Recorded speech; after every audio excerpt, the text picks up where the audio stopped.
What? Hello. Oh shit, you can hear me. I should probably mute that.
All right, looks like we're live. And my hair's a hot mess. And then, of course, right when I go live, my dad decides to take a shower. God damn it. Only because he's making noise with the ventilator. So there is that. Alright, let me mute that because I'm able to hear myself. Alright, so viewer chat. Viewer chat and Q&A with the audience. We are live now on YouTube, Twitch, and Mixer. How's it going, guys? What are you doing on this? I keep forgetting it's Sunday. I keep thinking that it's Saturday for some reason, but yeah. What's the deal? Let's wait for some people to drop by.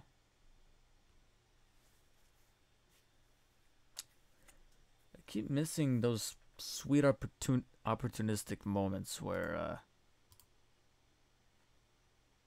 I had all those people on chat that one time. That was crazy. Ugh. Still trying to wake up too. It's been about 2.5 hours since I woke up. So I'm just trying to get a feel for the adrenaline, you know?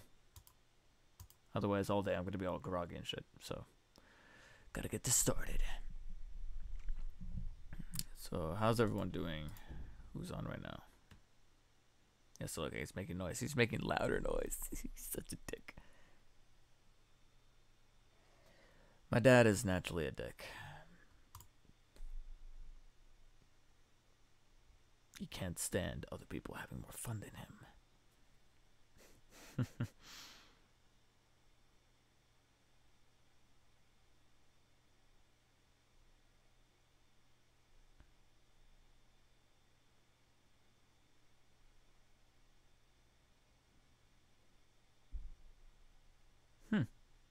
Sorry, I'm just seeing an interesting post here on Twitter. YouTube trash, media. Is there a photo of her? I can't tell if it's a her or a guy.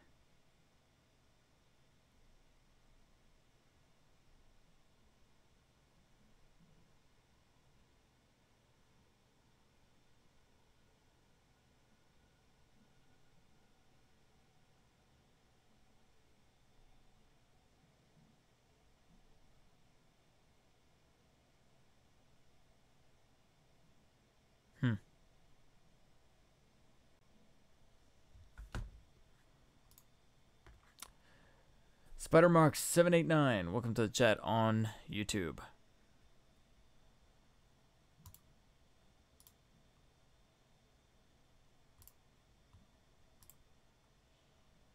Got a couple people on YouTube, one on Twitch, one on Mixer. Yes, I'm still streaming on Mixer, so there is that. Alright, so what's on the agenda for this week? Because technically this is a new week. Sundays are like the start of the week for some people.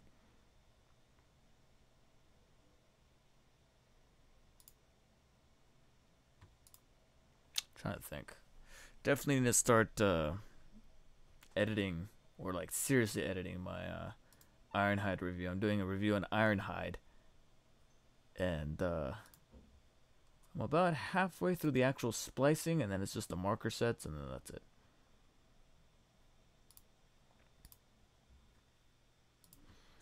Go to IGN here, see what's new. They're still making Dead or Alive games, huh?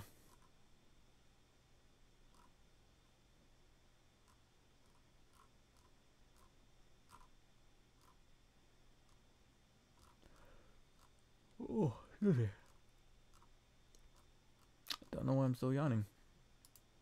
Like I said, guys, I'm still trying to wake myself up. Still trying to get my bearings.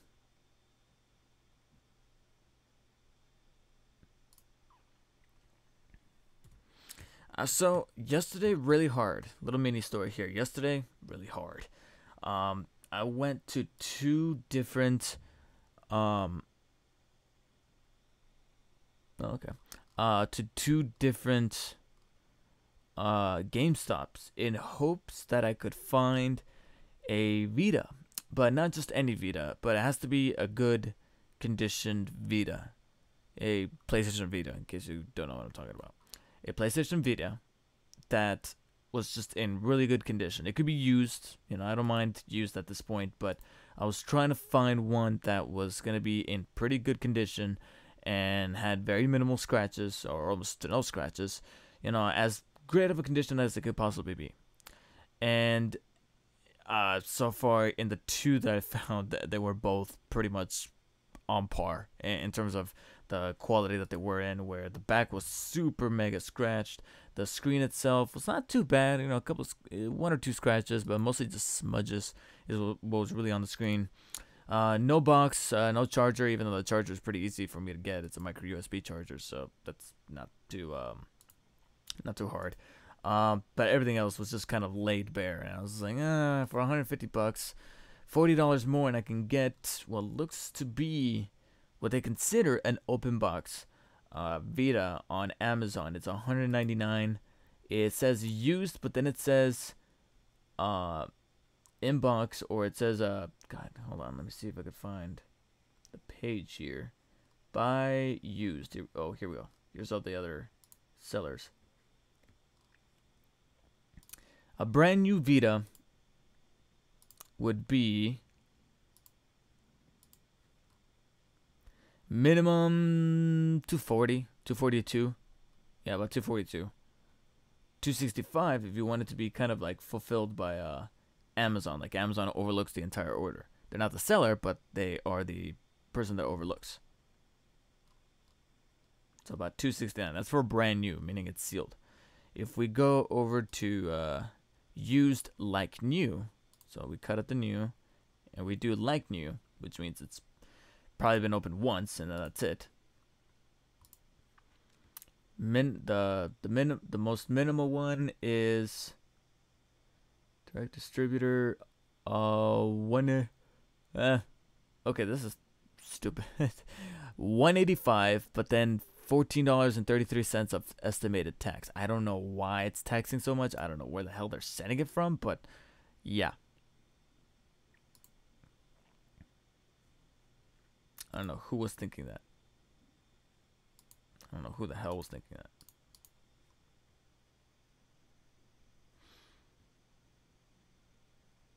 Thank you, Catbot from Mixer, for crossing that out, for taking that out. Thank you.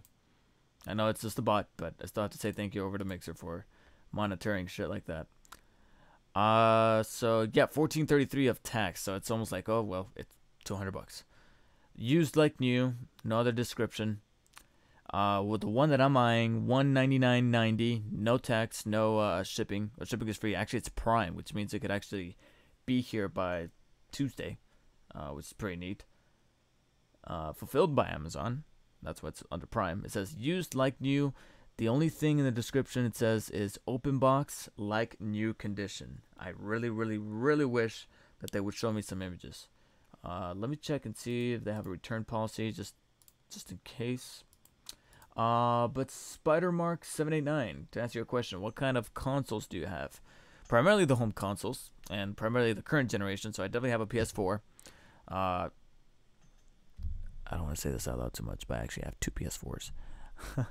I actually own two. I never thought I would do this, but I actually own two PS4s. I'm not using both of them. Right now, the PS4 Pro is my primary PlayStation 4. My old PS4, I boxed it up in its original box. Gotta be honest, the current intention of that original PS4, because it is the slower one, it is the one with less teraflops or less processing power. So I don't think anybody would actually want to buy it, but I definitely have the strong inkling to want to give it to my my girlfriend's brother. You know, he's kind of like my little brother-in-law, and or it's probably going to be. And he would probably be the ideal suitor to get it because he doesn't have a PS4. You know, they're currently in some financial struggle, so I feel like this year out of all years would be a nice time to kind of pass down the PS4. He can buy his own games. He can buy his own PlayStation Network subscription. As long as he doesn't use mine, his own subscription and his own shit. But I'll give him the core system if he likes.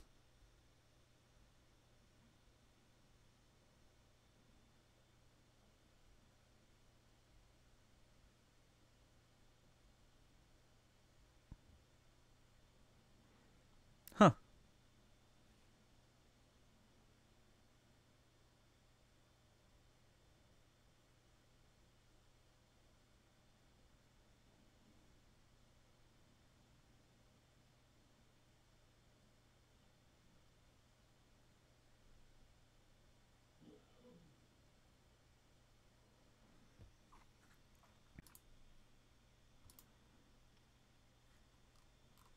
Sorry, got distracted my text.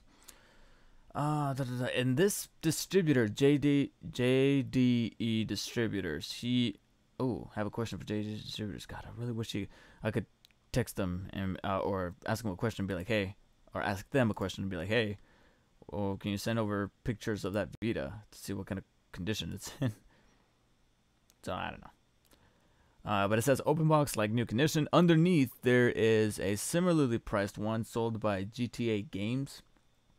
They have an 100% rating, but they only had to have 8 total ratings, you know? So it's like 8 ratings compared to the 99% positive from JD Distributors that have 1,778 total ratings. It's like, yeah. But the one from GTA Games is to play Devil's Advocate, not Prime. Shipping is not free. It's only $4 though, no tax. So $4 shipping. So $199, $204, $205, $204. Delivered between the 8th or the 25th. So I'm still gambling here. The condition is used like new. Underneath it says factory sealed. So that would actually still be considered under new. I don't know why it's not considered new. But yeah, currently PS4 and PS4 Pro, the original PS4 is probably going to be handed down to my girlfriend's brother. So PS4 Pro, Xbox, the original Xbox One. So it's not the X, it's not even the Slim. It's actually the original VCR sized one.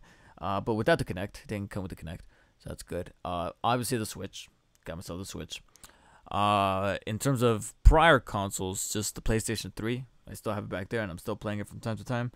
PlayStation 3, and then over to handhelds, Nintendo 3DS. What else? I mean, technically I have other stuff. It's just that all the other stuff is just kind of far back, I guess you could say. So N64, NES, GameCube, PlayStation 2. I think that's it. Yeah, I think that's it. Yep, that is it so far. Not really any other consoles or handhelds that I want to get anytime soon, except the Vita, and that's only because my hand is a little pressed. Only because it does look like PlayStation has the incentive to want to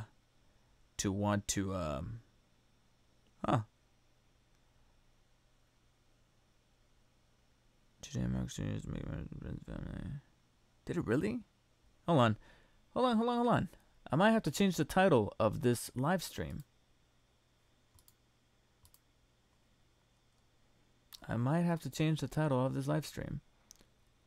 Return policy. Our returns are subject to 50% restocking fee. Items that are returned open with visible damage or missing accessories may be subject to a higher restocking fee. Items in defective condition must be reported to us within 7 days of receipt. Exclusive and discontinued items. Our returns are subject to 15% restocking fee. Items are offered for sale will be subject to a minimum 25% restocking fee, but not for Apple products. So there might be a restocking fee on that shit. Damn. 15% restocking fee. I'll have to make that math later. But yeah, those are my consoles. Spider-Mark 789. So I might have to change the title of the stream because I think we might have to celebrate something here. Let me see. When did the Switch come out? Because I just saw Nintendo. Why am I looking it up here? I have a computer in front of me. Idiot. Nintendo Switch release date. March 3rd, 2017. Really? I could have sworn it was March 7th.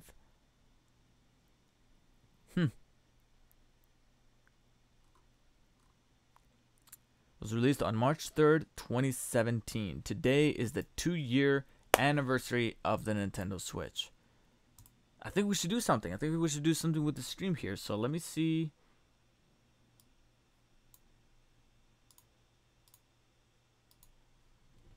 Let me change the celebrating the Nintendo Switch viewer chat and so let me copy that. Should be changing right now.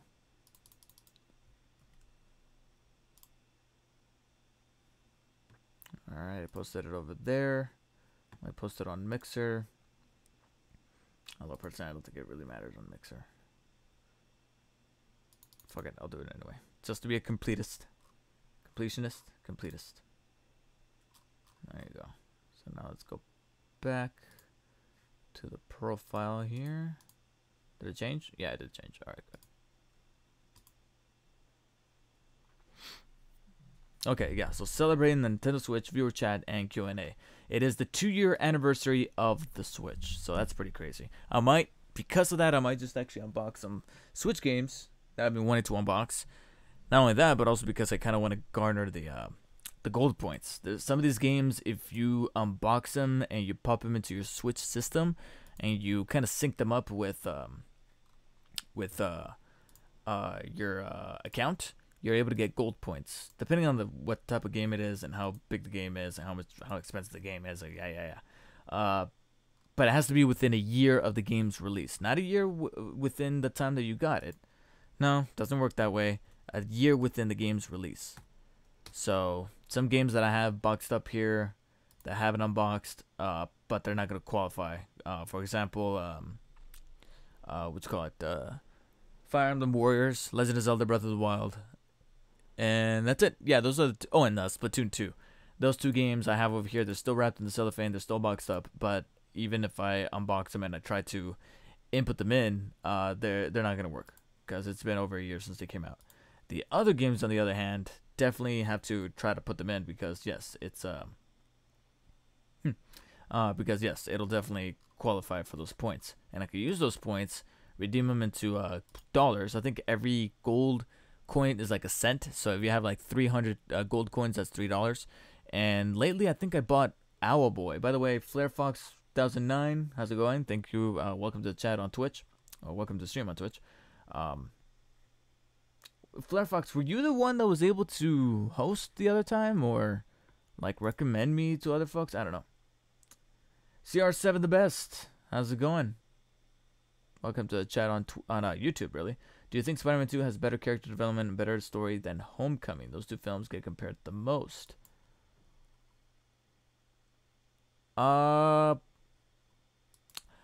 You know what? Hot take. I think Spider-Man 2 does have better character development, but only because it's a sequel. Because it's an actual like middle film to that trilogy. Because it's the sequel, that second film in the trilogy, they have no choice but to develop. You know what I mean? Like that's the only way that you can kind of get by being a sequel, and why it's regarded as one of the best sequels of the superhero genre. It's one of the reasons for why Spider-Man 3 was lauded. It was because Spider-Man 3 didn't really have proper character development because there were too many characters. Now, with that said, Homecoming is still an amazing Spider-Man movie because where it excels, where it still has character development. Don't get me wrong, it still has character. I'm just saying that Spider-Man 2 had more or better character development because it was that sequel. Homecoming, kind of not a sequel really, because yes, he did have Spidey did have a cameo in Civil War, but Homecoming was that first movie of this brand new version of Spider-Man where he was the central character. He wasn't cameoing, and because of that, you kind of have to establish him first. You establish him. And there's some character development, there's that moment where he's trapped underneath the rubble and he's like, come on, Spider-Man, and very iconic moment. And you got a great villain in Keaton's Vulture, but, it didn't go through those paces that it has to as a sequel that Spider-Man 2 just by default had an advantage over. But yeah, FlareFox 1009, so that was you. So I still appreciated that one time because you managed to turn people over to the stream, so that's very nice. But yeah, we got 2 viewers right now on Twitch, and then a couple over on YouTube. CR7, you agree? Yeah, that would be my argument for which one has the better character development. But Homecoming still has the better portrayal of Peter Parker / Spider-Man, where they're both great. Tobey was the best Peter, but he wasn't an amazing Spider-Man. he wasn't bad, but he just wasn't incredibly amazing. Only because he just didn't have the natural quips. He wasn't, he didn't feel at home as Spider-Man to a degree. Mr. Smiley 27, how's it going? Welcome to the stream.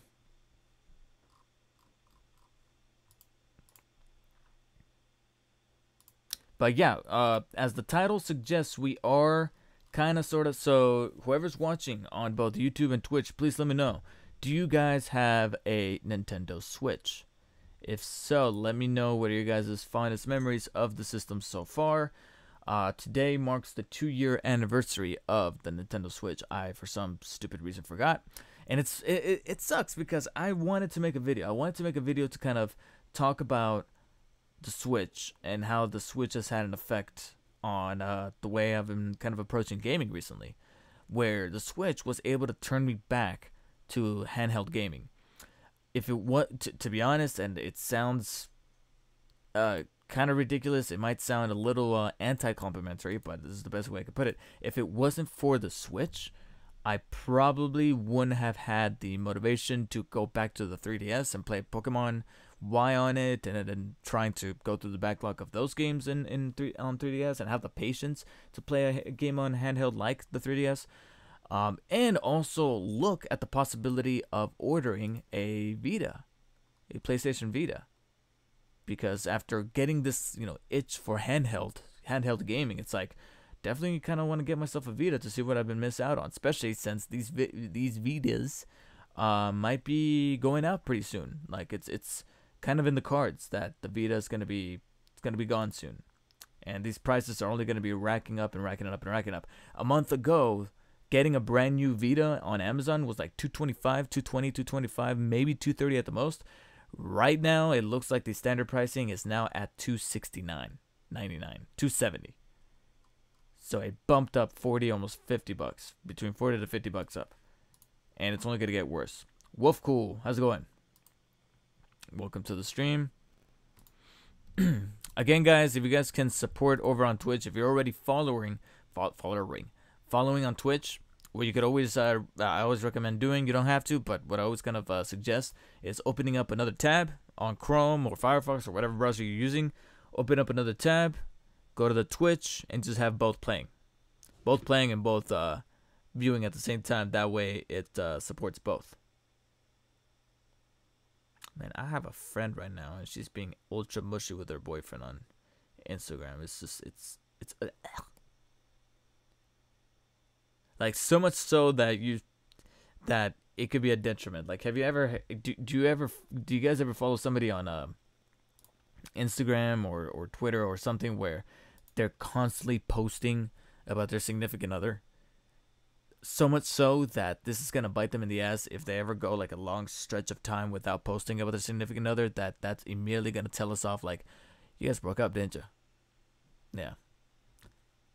That's a big issue there. If you ever do that. For those of you watching, if you guys don't have a significant other, but you think you might in the future, major suggestion: don't go overboard on social media posts when it comes to your significant other. Like, don't post constantly about them, like look, I love them so much, I like that, look how adorable they are. Don't do that, because if I'm not gonna say when, but if and or when things don't work out, people will tell, and people will gossip. So there you go. Mr. Smiley 27, you have a Switch. Nice. I should probably give out my friend code, because I think probably maybe this week, maybe tomorrow, because tomorrow, okay, so some updates. Last night I streamed Battleborn.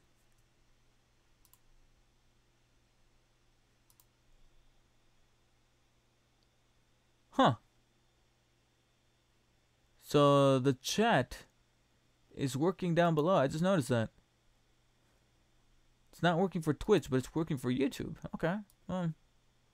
I guess I do normally get more chatters on YouTube, so that's fine. Yeah, so you have the Nintendo Switch. Sam Raimi almost made a Thor movie in the 90s, and Thor would be in 20th Century Fox. Interesting. I actually did not know that. Some fun trivia.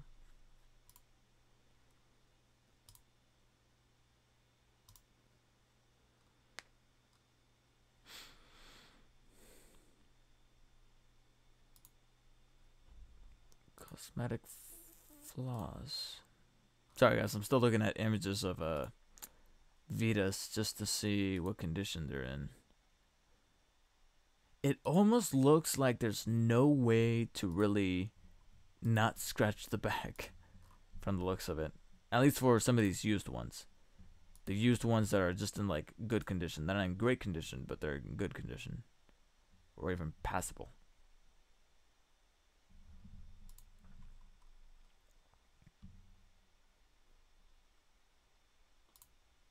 Oh, here's a white one. It's funny, I like how the white one looks, I just don't want to own one, if that makes any sense. Yeah, so what I've been wanting to kind of do, and I might still do it, but I just wish it could have fallen on the actual date, is to make a video talking about the Switch. Because it's been 2 years since its release. It's been 1 year. Well, I don't think it's even been a year officially. I think in the next week or two, it's going to be a year officially since I bought a Switch. Because I was a little late to the game. Because it's been 2 years since the Switch came out. It's only been 1 year, however, that I've owned a Switch. And like I said, it's had a profound effect on me as a gamer. Where it's turned me back on to handheld gaming in a sense that I'm much more comfortable with playing on the go.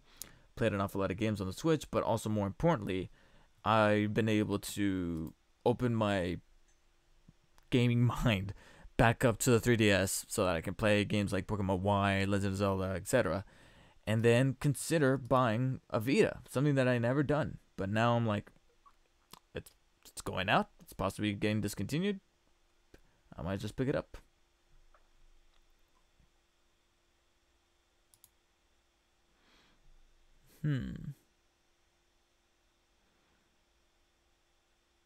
Super fast delivery between the 8th and the 15th. That does not sound.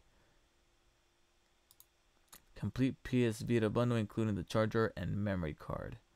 It includes the memory. Yeah, but it's probably. Oh, you know what? It's probably that 8 GB memory card. Probably don't really care for that one, to be honest. Any classic reviews for video games coming in the future? Yeah.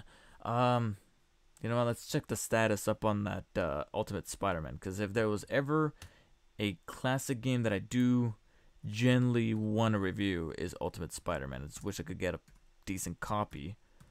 Because I got a little burnt out from it. Oh shit, I just completely messed this up. Got a little burnt out from trying to play a good copy of Ultimate Spider-Man. Ever since I tried twice with GameStop, and both times they sent me discs that just don't work. Jesus, $100 for the Xbox version. Well, that's brand new, by the way. I should probably mention that. It's brand new. Brand new for the Xbox version.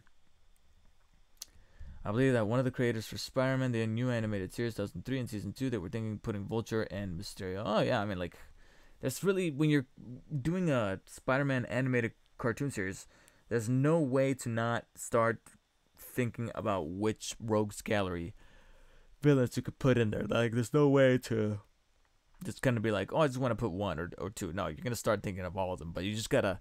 The real tough part is knowing where to put them and how to properly put them into the story. Which Spider-Man you prefer, 616 or I don't know what 616 is. Ultimate. Not sure about Ultimate. I like his look, but I just don't know about the actual like character or his portrayal. I'll have to either jump into a comic story arc to kind of refreshing, or just kind of like, I don't know. This Golding professionally resurfaced disc with a scratch-free mirror finish, protected hard plastic case, and scaled for gift quality maximum protection. Ah, wow, that's a tiny disc. Man, no case. I really would like the case. Black label, complete with game case, manual, and cover art. Very good condition. Game is tested and works perfectly. Prime members receive free 2-day shipping. It is Prime. Back order due in stock March 11th. Why do I feel like there's no guarantee of that? Used, very good. $27.40. $27.40 for Ultimate Spider-Man. That's kind of pushing it a little bit, to be honest. It's not terrible, but it's at the same time it's like pretty certain could be better.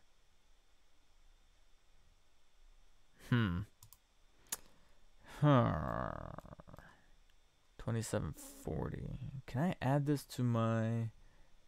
I'll add it to cart, but then I'll add it to save later. For another time. So I can kind of marinate about it. I never played Web of Shadows, by the way. Spoiler alert. Is there a digital code?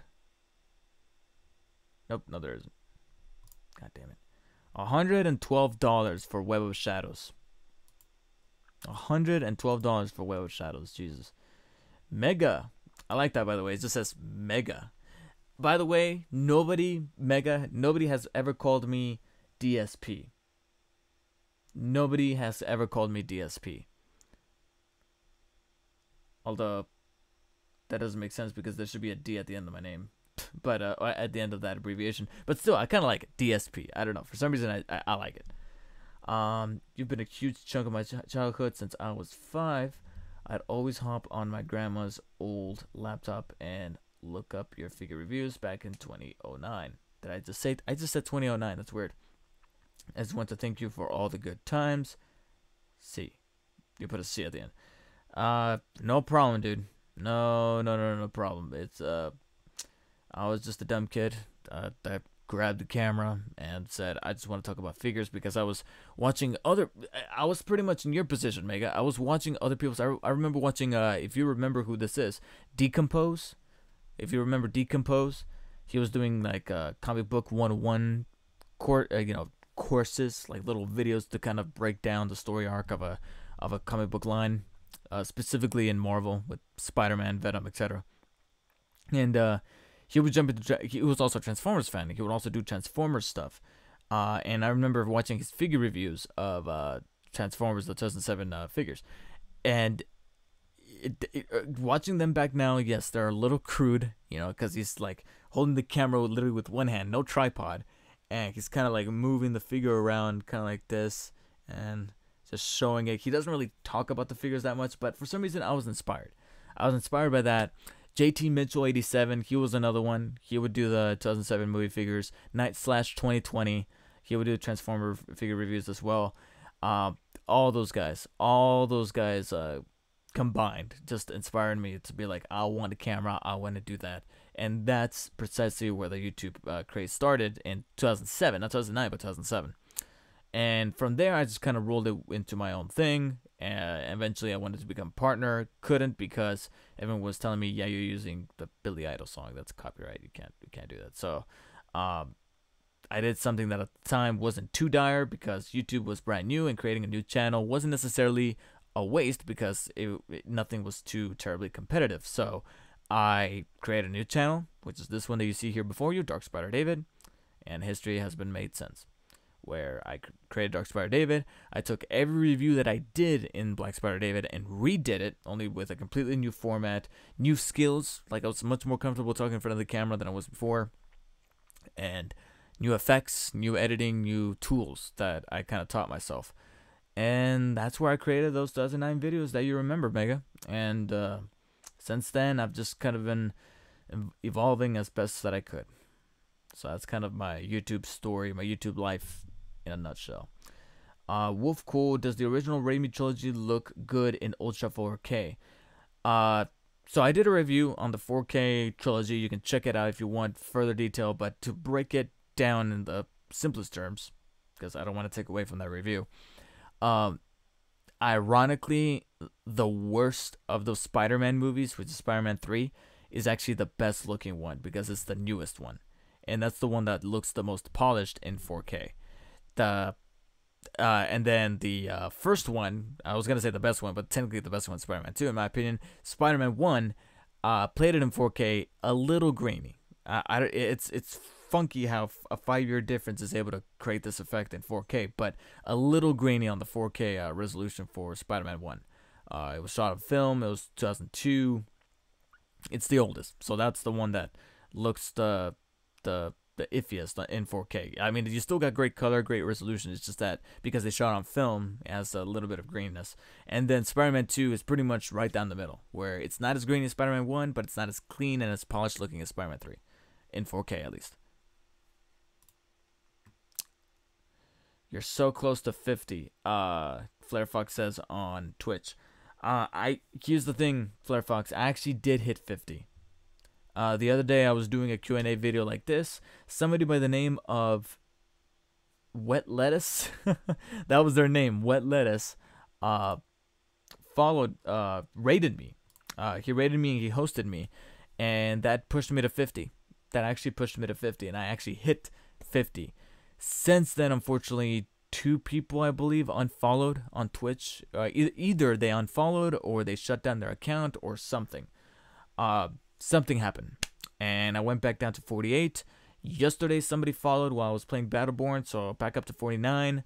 So we're still technically 1 away. So I technically, officially did hit 50 before. So thank you for the congratulations, Flare Fox. So I did hit 50 before, but it went back down. And initially I thought, oh, okay, I hit 50, and it looks like Twitch still recognizes that, so I'm good. Yeah, sure, I will have to stay at 50, but it still recognizes that hitting 50. But it looks like they go by 30-day periods for each day that goes by. You know what I mean? Like, for every day that we go into, the 30-day window just goes like that. And if that 50-day marker is taken away, as we move that 30-day window down, then they take away the little accomplishment. So I went in there, and sure enough, they took away the 50 follower milestone. They took it away. I have to stay at 50. Basically, I have to stay at 50 followers. I can't just hit 50 followers and then be okay with just going back down to 48 or 47 or whatever. So they took it away. So in a sense, I'm still campaigning to get 50 followers on Twitch. If you guys can help out with that over on YouTube, I got 5 people watching on YouTube. If any of you guys have a twitch.tv account, if you guys want to be that 50th follower again over on Twitch right now, you can watch it go happen live. Twitch.tv/DarkSpiderDavid. You hit the follow button and you would greatly help out. So what do we got? Mega Decompose. Yes, he remembers who Decompose is. I love this. His Comic 101 and Spider-Man 3 toy reviews. Yeah, that's what got me inspired. Jaden Peraza. Hello, you are awesome and the best. Thank you so much. Really appreciate it. I don't know where it's coming from because I'm just an idiot. I'm just an idiot in front of a camera. But I'm glad that you feel that way. It doesn't go for granted, basically. It's weird that hold on, let me see if I could change this. But it's weird that it's getting the YouTube chat, but it's not getting. Yeah, look, it's getting the YouTube chat. Let me see if we can enlarge it a little bit. Make it a little bit bigger. Okay. It's weird that it's getting the YouTube chat, but it's not getting the Twitch chat. Let me see if I can add another chat box. Only this will be the Twitch chat. Because I notice I have 2. Maybe this is it. Maybe this is the Twitch chat. Whoever's watching on Twitch, can you post a comment? Flare Fox, if you're still watching, can you post a comment? I want to see if it works.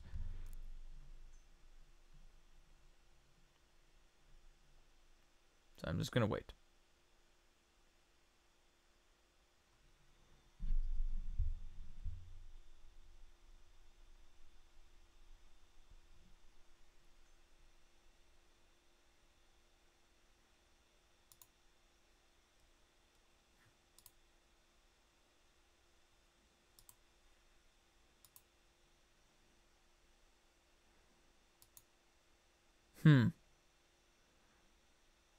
Oh no. Okay. So it's both. Dank meme. Well, okay. So look at that. Look at that. It gets both. It gets both. So the original chat box was getting both. So there you are. Dank meme from Twitch. But it also got Wolfcool's comment from YouTube. Yeah. Okay, so let me get rid of that second one that's in blue. I prefer the red. So, boop. Okay. And we'll keep that one. Okay, so we'll keep that one. Make it a little bit bigger so you guys can see. Yeah, I'll keep it there. Okay, cool. All right, so it gets both. That's fine. Nice. Nice, nice, nice, nice. So DSP, do you think there's too much Spider-Man media going on at the same time? What's with the Spider-Verse open? What do you mean by Spider-Verse open? Far From Home coming out, Spider PS4 sequel, and Venom 2. Yeah, I mean, gotta be honest, Spider-Man is a little oversaturated right now. I'm scared that he might be the new Batman, where eventually everyone's just gonna be like, okay, as much as I love Batman, I'm kind of tired of Batman. So that is a little worrisome, but at the same time, it's like, what's kind of cool is that so far anything that's going on right now Spider-Man related is different. So you got the PlayStation 4 Spider-Man from Insomniac. Let me scoot myself up so I can kind of lean back a little bit. So you got the Spider-Man from PlayStation 4, and he's different. They're doing their own thing with him in this universe, especially by the way it ends. I'm not going to spoil it, don't worry. If you have not played Spider-Man PS4, I'm not going to spoil it, but I'm just going to say that it ends in a way where you're like, okay, they're definitely messing with some of the rules. They're messing with the rules of the game. And when I say game, I don't necessarily mean specifically this game. I just mean game in the general sense of what you usually know about Spider-Man in his universe. Far From Home coming out, it's following the lineage of not just Homecoming, but also the MCU. And the MCU is doing their own thing. Venom's doing his own thing. Whatever the fuck that thing is. And then, of course, Spider-Verse. It's its own thing. It's its own version of Peter Parker. It is Miles Morales pretty much being the central character, with Peter being the supporting character, and doing its own thing with its multi-universe jumping back and forth. So every version of Spider-Man that we have going on right now is doing something different. Completely different and completely separated. That's making things feel a little fresh, despite on a technical level being kind of oversaturated, because last year we did have so much Spider-Man related stuff. I mean, technically speaking, Venom didn't even have Spider-Man. Whereas Batman, so far it's been Batman, and all the things that we've seen of Batman, some of it is its original thing, and then others it's like, well, yeah, you know how, like, as much as we love him, how many times are we gonna get Kevin Conroy to be Batman? You know what I mean? So hearing his voice is like, well, yeah, it's Batman, it's Batman, it's Batman. That's kind of what's causing that little slight level of repetition with Batman. As much as I love him. Have you heard about James Cameron never made Spider-Man film? What are you talking about, Wolfcool? He was gonna make it at one point? I believe it. I mean, they were probably shopping around for different directors at the time.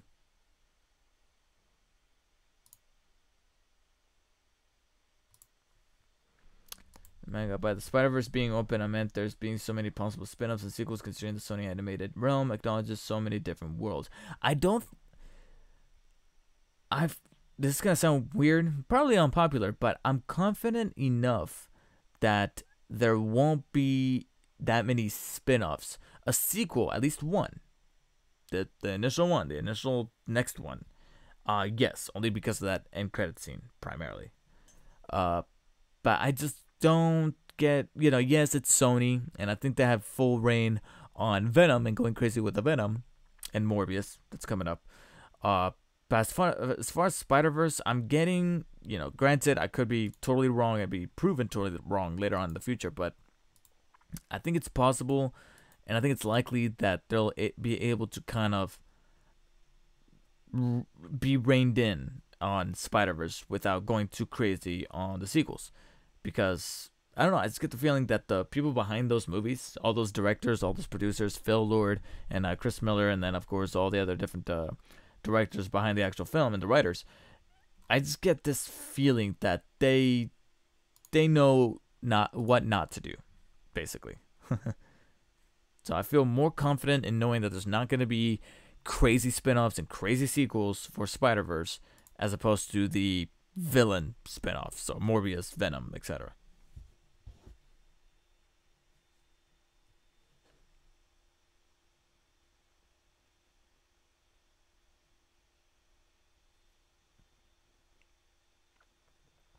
Hold on, let me just send a text.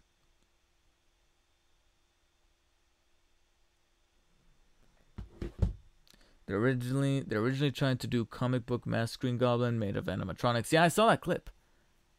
I saw that clip. It's pretty gnarly, but I can understand why that wasn't so practical because they would have to carry all those electronics everywhere, and that would have been super grueling. I think that Sony kind of blew their load too fast by releasing Venom before the contract ending, and now with the hints at a sequel with fucking Carnage. What do you mean hints at a sequel? They confirmed the sequel. You do know that, right?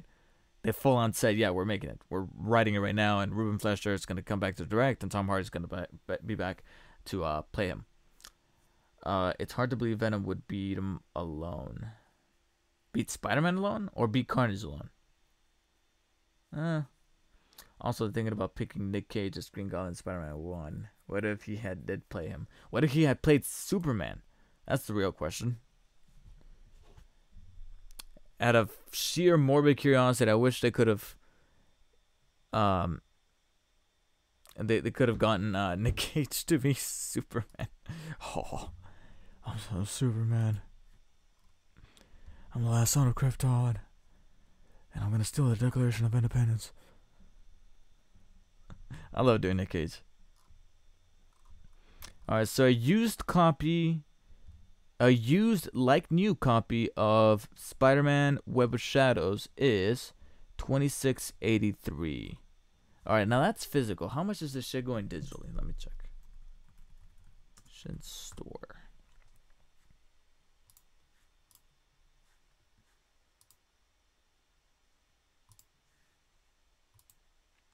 I had no idea they confirmed it, but yes, I meant Carnage. Yeah, I mean that's where they're going. And like I said, it's been confirmed. It's not a rumor that they might what the hell? They might do a Carnage. No, did you see how much money that thing made?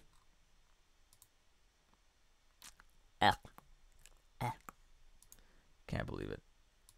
So let me see. Web of Shadows. Excuse me. Did that work? Did it? Oh, here we go.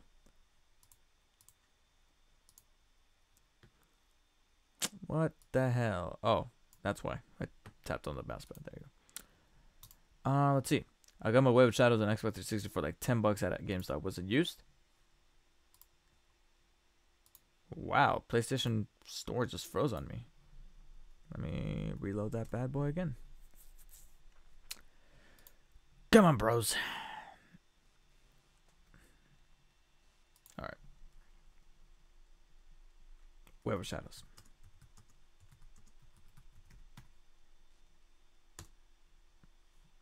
Nothing.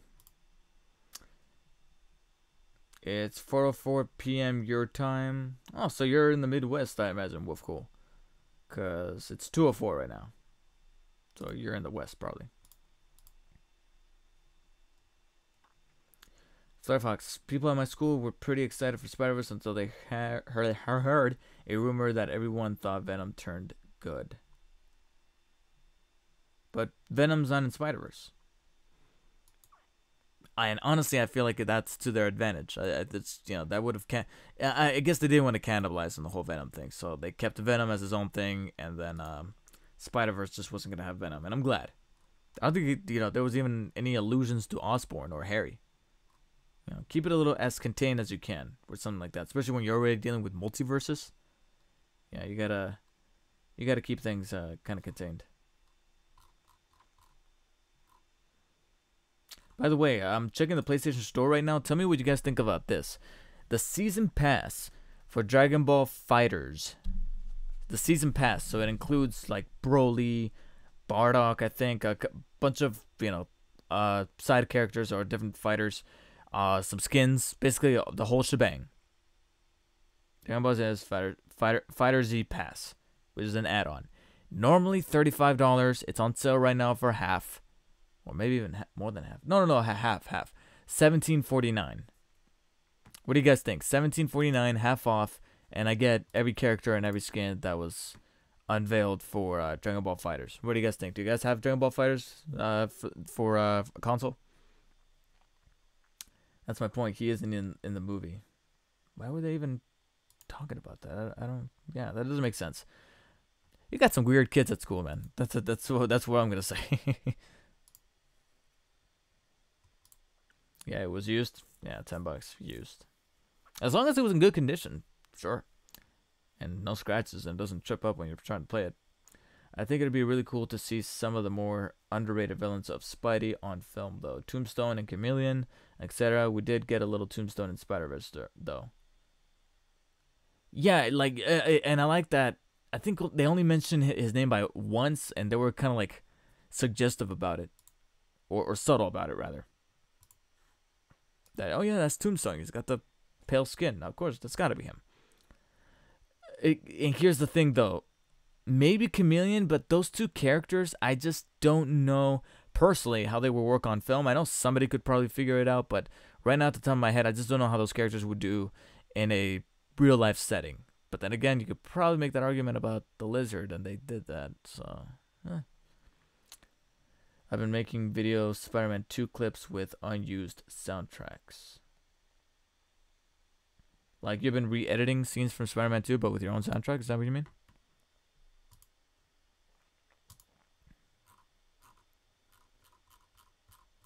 What other Spider-Man game? Okay, so I looked into Web of Shadows. I played Shattered Dimensions. I unfortunately did not do a review of it. It's been so long that I just don't know if I'm gonna revisit that game. But so Ultimate Spider-Man, Spider-Man Web of Shadows, Edge of Time, I think it was called. That's another one.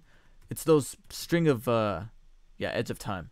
It's those string of Spider-Man games that were done by, I believe, Beanox, I think is the development company. Yeah, they made Shattered Dimensions, they made Web of Shadows, and now I'm looking at Edge of Time to see what that one's about. Spider-Man Edge of Time. And they are fucking crazy priced. By God. And yeah, Shattered Dimensions. I played Shattered Dimensions. I have it. I think it was a free game for PlayStation Plus, so I have it on PS3. I was gonna say maybe in the future I'll dig it back up and play it and do a review of it, but then again, that, like I said, with my plan to try to move forward, it's like I don't know about that. I really do not. If I'm gonna make another classic game review, it's going to be on Ultimate Spider-Man. It's short from what I hear. It's pretty digestible, I guess you could say. It just feels better to do that than to do any other game, really.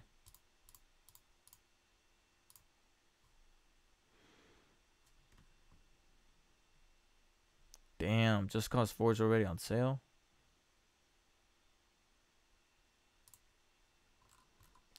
But what was I gonna look up? In Spider-Man 2, with the used comic book green and yellow Doc Ock suit from comics, and also, what have you been doing this lately? Sorry, Wolfco, I'm trying to understand your phrasing here. Like, what have I been doing lately? Trying to write, trying to dig into my script and get things started. Okay, so not that. Where's the Edge of Time? All right, so let's do Edge of Time here for the PlayStation 3. $112 brand new. Fucking crazy, man. Crazy. Whereas used is where we start to get a little better here. You've got about 30 bucks. Used, good condition.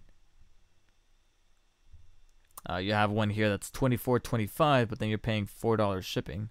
So it's like $28.25-ish. So about the same price. Zero tax. Used, very good. In original case with manual complete. That doesn't sound too bad. Also, something that I've been looking at that I've been thinking about Amazon with all these things here is that you can actually purchase several different things on Amazon. Like, they're giving you an option right now to do something called Amazon Day. Basically, you can buy a bunch of things on Amazon, but you can choose a day to have all those things be shipped on that day instead of like shipping random stuff. Would be, I mean, my only reasoning for doing that, I mean, it's probably more so for the expensive stuff like the Vita, if I were to buy the Vita. But I think also the biggest thing would probably be to do an unboxing video or live stream like I'm doing right now, and it's gonna be with the box. So maybe something to consider. In Edge of Time game, Val Kilmer, that Batman himself. Sorry, Wolfco, I don't know what you're saying. I'm sorry. I don't know what you're saying. I'm sorry. Flare Fox 1009. This may be off topic. What is your opinion on Jump Force? I think they were trying a little too hard to be Smash Brothers. Smash Brothers, and it's doing that. Okay, taking the whole thing of emulating Smash Brothers out. Oh, he's playing Smash Brothers Ultimate. Damn. Taking the Smash Brothers thing out. It's the first of all, I hear that the story is tremendously weak. The cutscenes are atrocious. I actually saw some clips of the cutscenes, and yeah, they're bad. They're very bare bones. They're barely emoting. They're barely animated. They're barely moving around. They're all bulky and stiff. But then it comes to that fighting style that a lot of people are having fun with. But I personally, and I know that it's, I don't want to say in the minority here, but this is my preference. I don't like that fighting style. I don't like how you're kind of like over the shoulder and you're kind of zooming in and out of the environment, like Tenkaichi. If you guys have played the Dragon Ball Z games, Tenkaichi, Dragon Ball Tenkaichi, Dragon Ball. I'm trying to think of what other. But anyways, you know that whole Raging Blast. I think it might have done that too, where it's like choo choo choo, or Xenoverse. I think also does that as well. No, not for me. I don't like that fight. I like the traditional side by side, going at it like this. That's why I absolutely love the Budokai series, the original Budokai series, Budokai 1, 2, and 3. 3 is so far my favorite fighting game. Oh, my favorite Dragon Ball Z fighting game, period. Budokai 3 is so far the best. I love it so much that I was contemplating doing a classic review on that. I don't know if I will jump into it necessarily, but definitely something that I would consider. And I was super giddy when they announced Fighters, or Fighter Z, or Fighters. When I saw gameplay footage of that, knowing that they were going back to that traditional from the side angle style and fusing it with some genuine anime looking graphics and having some Marvel vs. Capcom techniques of switching characters in and out, I was just like, day one. And sure enough, the game ended up being day one, and I think it was one of my honorable mentions from last year for some of the finer games of last year for me personally. So there's that. Jake Gyllenhaal almost replaced Tobey Maguire in Spider-Man 2. Yeah, apparently like he was overweight at one point because he was doing another movie. I think he was doing Seabiscuit or something like that. But yeah, he just wasn't in the best condition.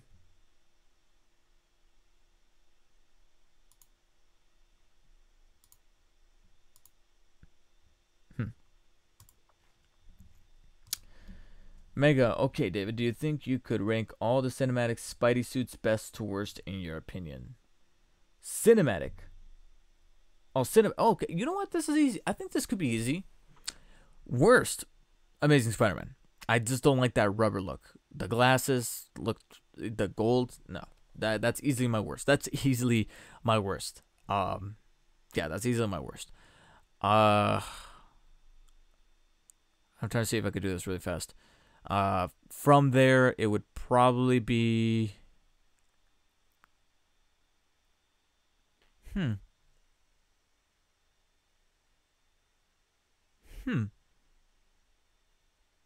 not really much to go off of here. I guess Spider-Man 2, even though I don't think that. I mean, not Spider-Man 2. I'm sorry. Let me rephrase that. Amazing Spider-Man 2. Only because I don't like how huge the eyes were. There were major improvements on the costume overall. And I liked the material that the eyes were made. I just didn't like how big and bug-eyed they look. So the actual sizing of it is what bugged me. Yeah. Then it'll probably be the first Spider-Man 1. And now we're starting to get into good territory. So even though I'm ranking them, they're still good costumes. Spider-Man 1, Homecoming, Spider-Man 2 and 3, Red and Blue. Number 1 is probably going to be the black Spider-Man suit from Spider-Man 3, only because I like black. I like the sleek black and silver color. That's probably why. It's a matter of preference, but yeah, I think it's that one. And there you go.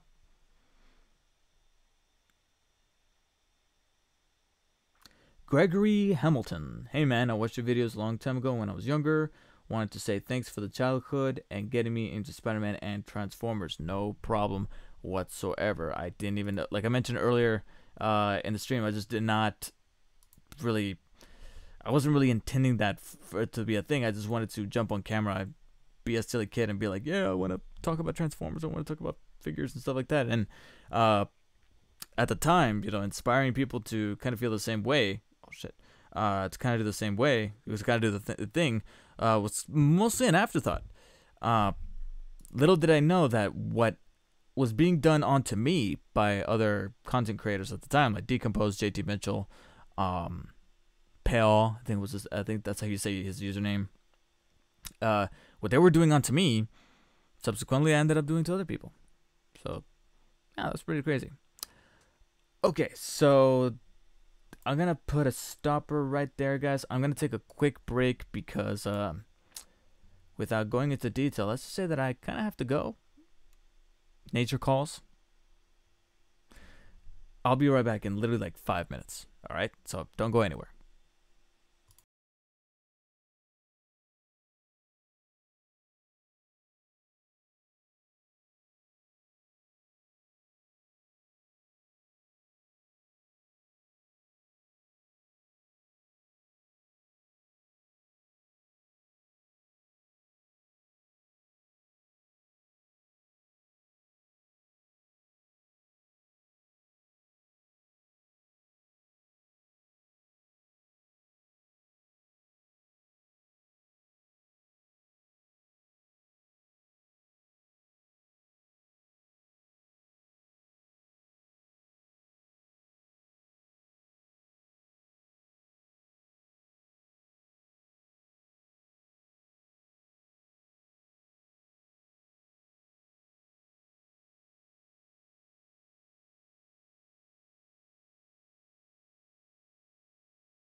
Okay, so I think I'm back. That was probably a little longer than 5 minutes, but whatever. When you gotta go, you know. Alright, so let me know if the audio is good, because I know that my microphone is in a weird spot here. I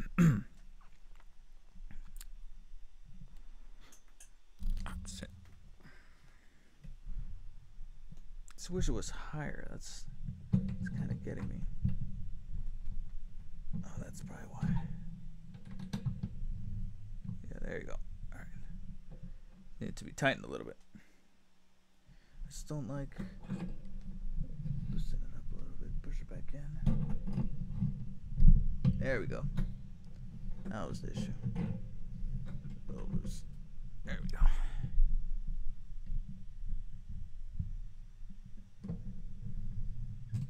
Come on, buddy.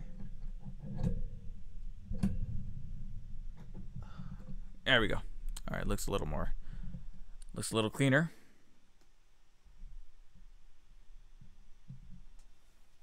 And my hair is just kind of sticking up like crazy here.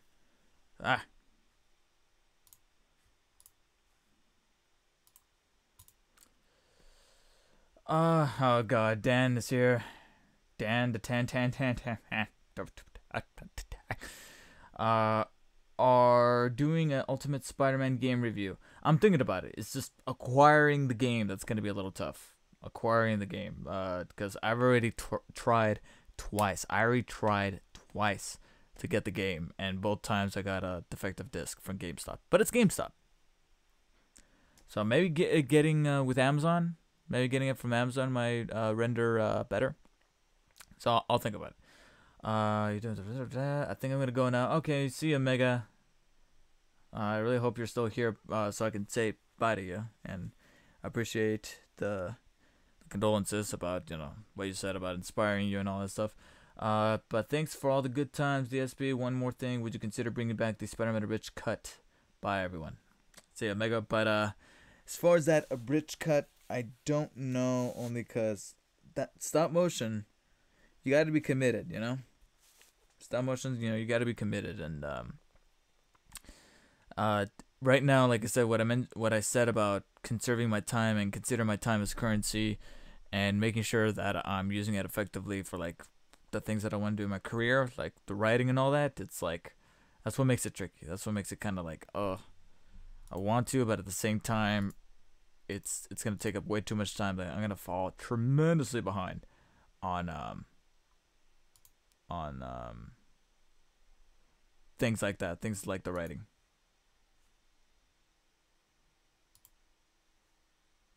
Oh god, Drew's playing Smash Brothers. Okay, Alex Ross made red and black suit for Spider-Man 1 as a concept art. Yeah, the drawing. The drawing that he's doing, that was Alex Ross. That was Alex Ross's hands.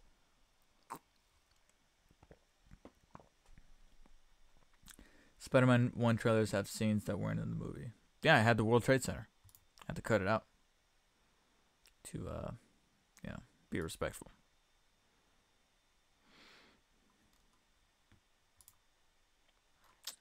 God, I want to get the Vita, but I'm not sure.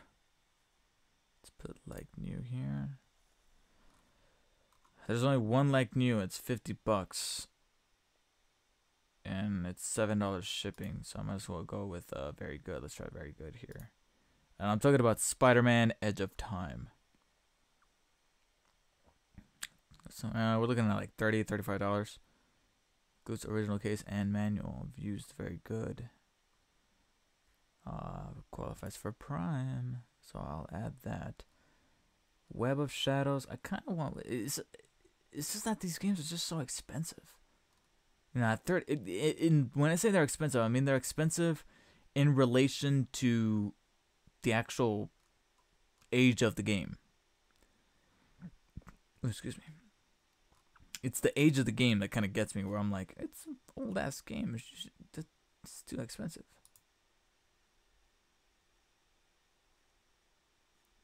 As the time has Dusk and Prodigy as DLC suits. I gotta be honest, I don't know who those people are.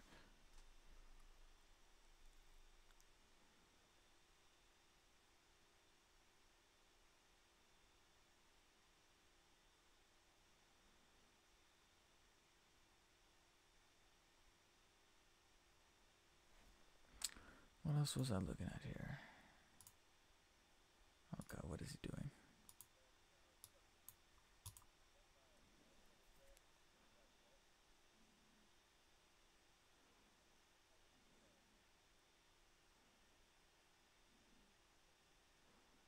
Oh god. Can't do it. Sorry, I was trying to watch the live stream, but that's to say that there's somebody on the live stream that... Whoa! Whoa!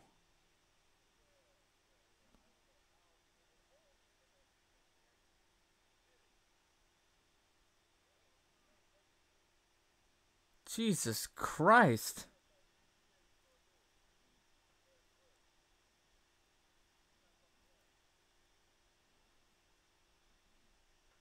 Damn.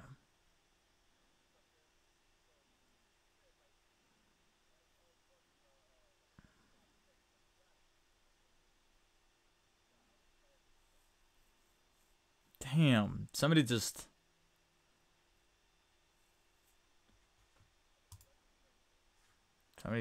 funded him greatly.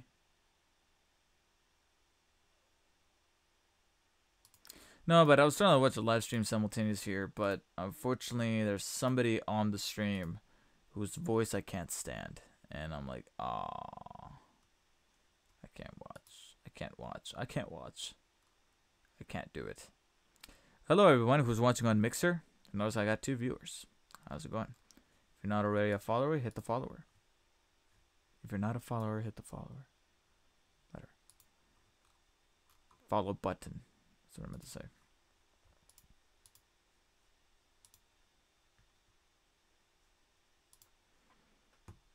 But yeah, he's playing Smash Brothers. I wanted to...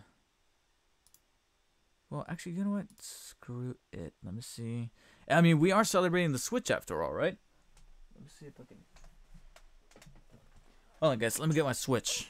For any of you watching right now on either YouTube or Twitch, if you guys have a Switch, do you guys let me know if you want my friend code, and see if there's something that I can do about that. Bam.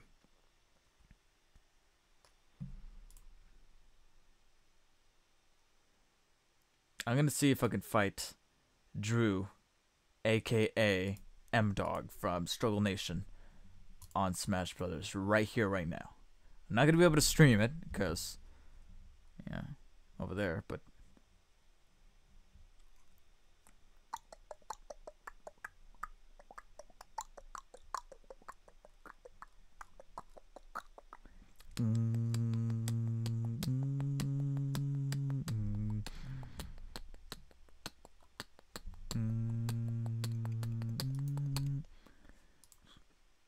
Sorry, that was annoying.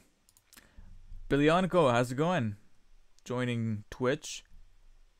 Thank you for watching. But yeah, let me see if I can fight this fool. Oof, 40. Yeah, I will admit that lately the battery on my Switch has been bothering me. I don't think it's... I don't know. I want to put it in airplane mode, but at the same time, putting it in airplane mode is going to get rid of the Wi-Fi. And I kind of need the Wi-Fi right now if I want to be able to fight M-Dog here. Waiting for opponents. Yeah, let me see if I could join him. So let me go over to Smash. Let me turn up the volume just in case. Okay. Supposedly...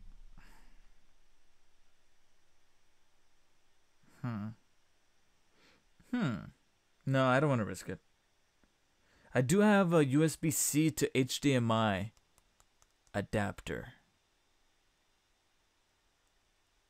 And I was thinking, like, would that work? That way I don't have to go with the dock.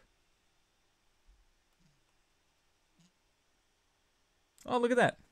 Piranha Plant joins the battle just automatically. That's cute. Event Harden. Okay. Whoa, what was that? Let's go back. Can I go back? Fuck. Spirits. Challenge the Spirit Board with up to 4 players. Other players cannot join the photo. What a sweet little additions. That's cool. Online. So let me see. Reporting inappropriate behavior. Set your online profile. Oh, here we go. I'll probably do this because it looks like he's already fighting somebody. Oh, you're leaving, Wolf Cool? Alright, see ya, bro. But, yeah, so we're commemorating the Switch. Today is officially the 2-year anniversary of the Nintendo Switch. It was released 2 years ago on here in the States, and I think it was worldwide, really. So we're commemorating the Switch. What if you anybody who's watching right now on Twitch or on YouTube, do you guys own a Switch? And if so, what do you have on it right now? Whether it be physically with like on your cases, physical cartridges, or digital games. That's a Dark Spider. That's my icon. Is there a better icon, or is that really as best as it gets? Yeah, I mean, there's some cooler taunt messages. Yeah, sure, we'll keep it like that. See notifications. Notice about online play. I think that's the thing that I already saw. Yeah, I already saw that. Save that. Yeah, we'll keep it there.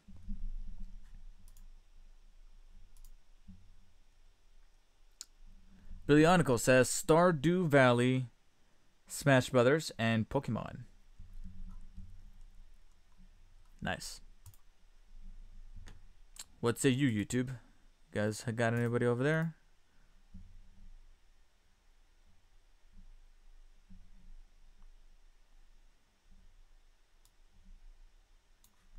Can you guys hear that?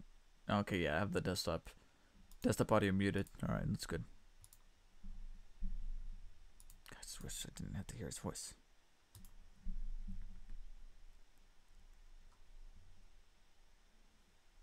I think it's primarily because they're on a Discord server, so that's probably where that's coming from.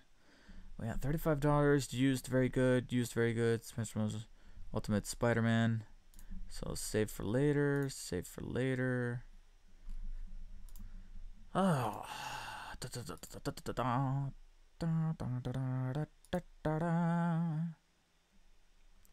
looking fucker.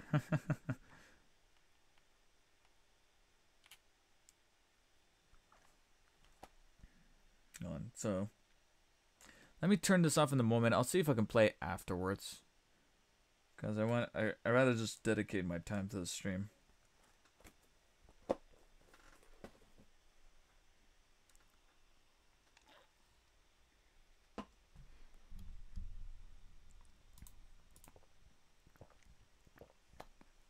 Savage Squirtle 12. It's been a while since I've seen you in the stream. How's it going? Are you going to play MK11? Pre-ordered. It's been pre-ordered. It's definitely been pre-ordered. I actually pre-ordered the Ultimate Edition, or some. What was it called again? Let me check. Pre-ordered it, of course, on Best Buy. According to the description, it comes with the game, the Combat Pass, which comes with like all the DLC characters. So as the DLC characters get released, I'll get them. Access to the beta, although the access to the beta comes if you pre-ordered, period. So premium edition. All right, that's what I got. Premium edition. So I got the premium edition for Mortal Kombat 11 on the PlayStation 4. Yeah. Okay, so let me rewind back here. Yeah, premium edition, Mortal Kombat 11, comes with the game, the Combat Pass. Oh, excuse me. Combat Pack. Alright, so not Pass, Pack. And then it says, and steel case. I don't see the steel case here in the picture. In fact, it's a kind of a placeholder image. Like, it's just a blue PlayStation 4 case, and it says Premium Edition at the top, and it says Mortal Kombat 11 with the M rating. So, I don't know if it's actually gonna come with a steel case because it's not really showcasing it that much in the thumbnail and the little promo the item image, but maybe you know what I mean. I don't know. But it's the description says it comes with full Mortal Kombat 11 game combat pack, which I'm imagining the combat pack is like the downloadable characters, and then DLC, and then it says and steel case. I can't believe I'm saying this, but the steel case is primarily what I look at and go ooh, because you know how I love me some steel cases. I love steelbook cases, so we'll have to wait and see if that's truly a steel case like the one that I'm expecting. Now, here's the thing. I pre-ordered. So regardless, and this comes with all pre-orders, shit, where's my thing here? I just lost it. Okay. Pre-orders, so you get access to the beta, which I believe is so far scheduled. Yeah, here we go. Closed beta on PlayStation 4 in March. This month. I'm gonna suspect it's probably gonna be towards the tail end of the month. I don't think it's gonna be. I don't think it's gonna be too early, too soon. I really don't think so. But it's gonna be in March, and then also, of course, access to Shao Kahn. You get to play at Shao Kahn because I think this whole time, we've never been able to actually play as Shao Kahn, if I remember correctly. Please correct me if I'm wrong on that. I might be, but so far it's like Shao Kahn has always been a character that you fight reluctantly because he spams that fucking hammer over and over, but you never really get to play as him until now. If you pre-order, you get access to Shao Kahn, so that's pretty cool. Yakuza Kiwami 2 Steelbook Edition, $30 instead of $50. That's not too bad, but at the same time, it's like $30. Why do I get the feeling in my balls that's gonna go down to 20, possibly? I should probably just wait. The original Kiwami, or the first Kiwami, is $20 already, so I'm like, Also, going back to that product page for Mortal Kombat 11 Premium Edition, in the synopsis at the very bottom it says, this Mortal Kombat 11 Premium Edition expands the experience with a steel case and the included combat pack. So they reiterate that it comes with a steel case. So it does. That makes me feel a little bit better that it's not a typo. That's not oh, we didn't mean to say that it came with a steel case. Am I gonna stream it? Yes, definitely. Yeah, day one. Well, what day does it come out? The 23rd. 23rd. Okay, yeah, I'll probably stream it. Is that a Tuesday or is that a Monday? Let me see here. It's a Tuesday. Tricky.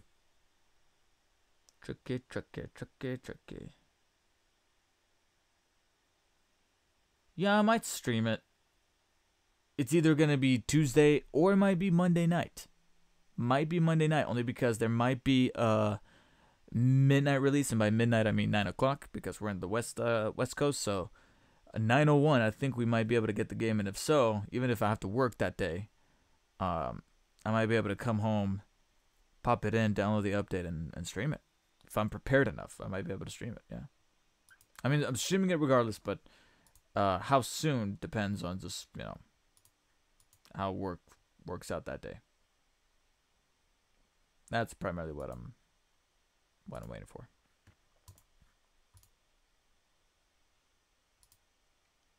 All right, well, I don't give a shit that not that many people are here, but I'm going to be unboxing. It's Switch day. I got my Switch over here. I turned it off because I want to conserve battery. It's at 44%. I will admit the battery is I'm starting to get the feeling that maybe I might be wrong about this. I might be totally dead wrong about this, but I think that a combination of having it hooked up to the Wi-Fi, obviously, and having a lot of digital games preloaded and being set on the go or ready to go on the Switch is starting to diminish the battery a little quicker. Because I feel like I'm constantly just checking menus, and then before I know it, half of the battery's gone. So that when I really do want to play, half of the battery or over half of the battery's gone. So it's now like, well, I got to be selective.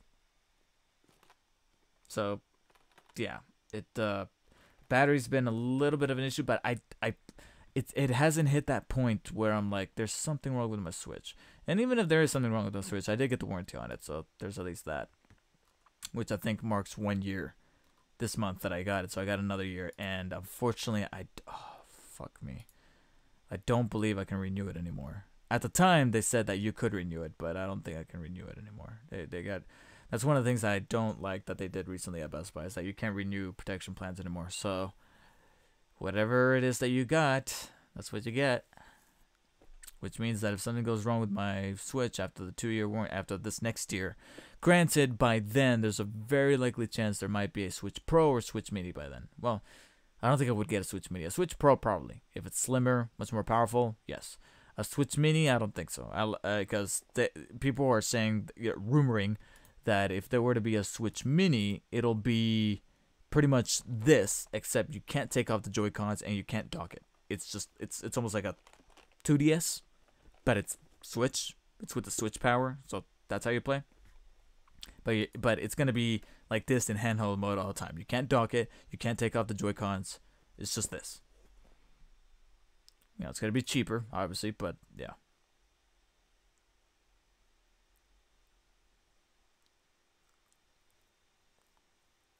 Yeah, so I might see if I can fight these guys. It should be fun. And let me see if, where's my, holy shit, where's my phone? Oh, I think it's right behind here.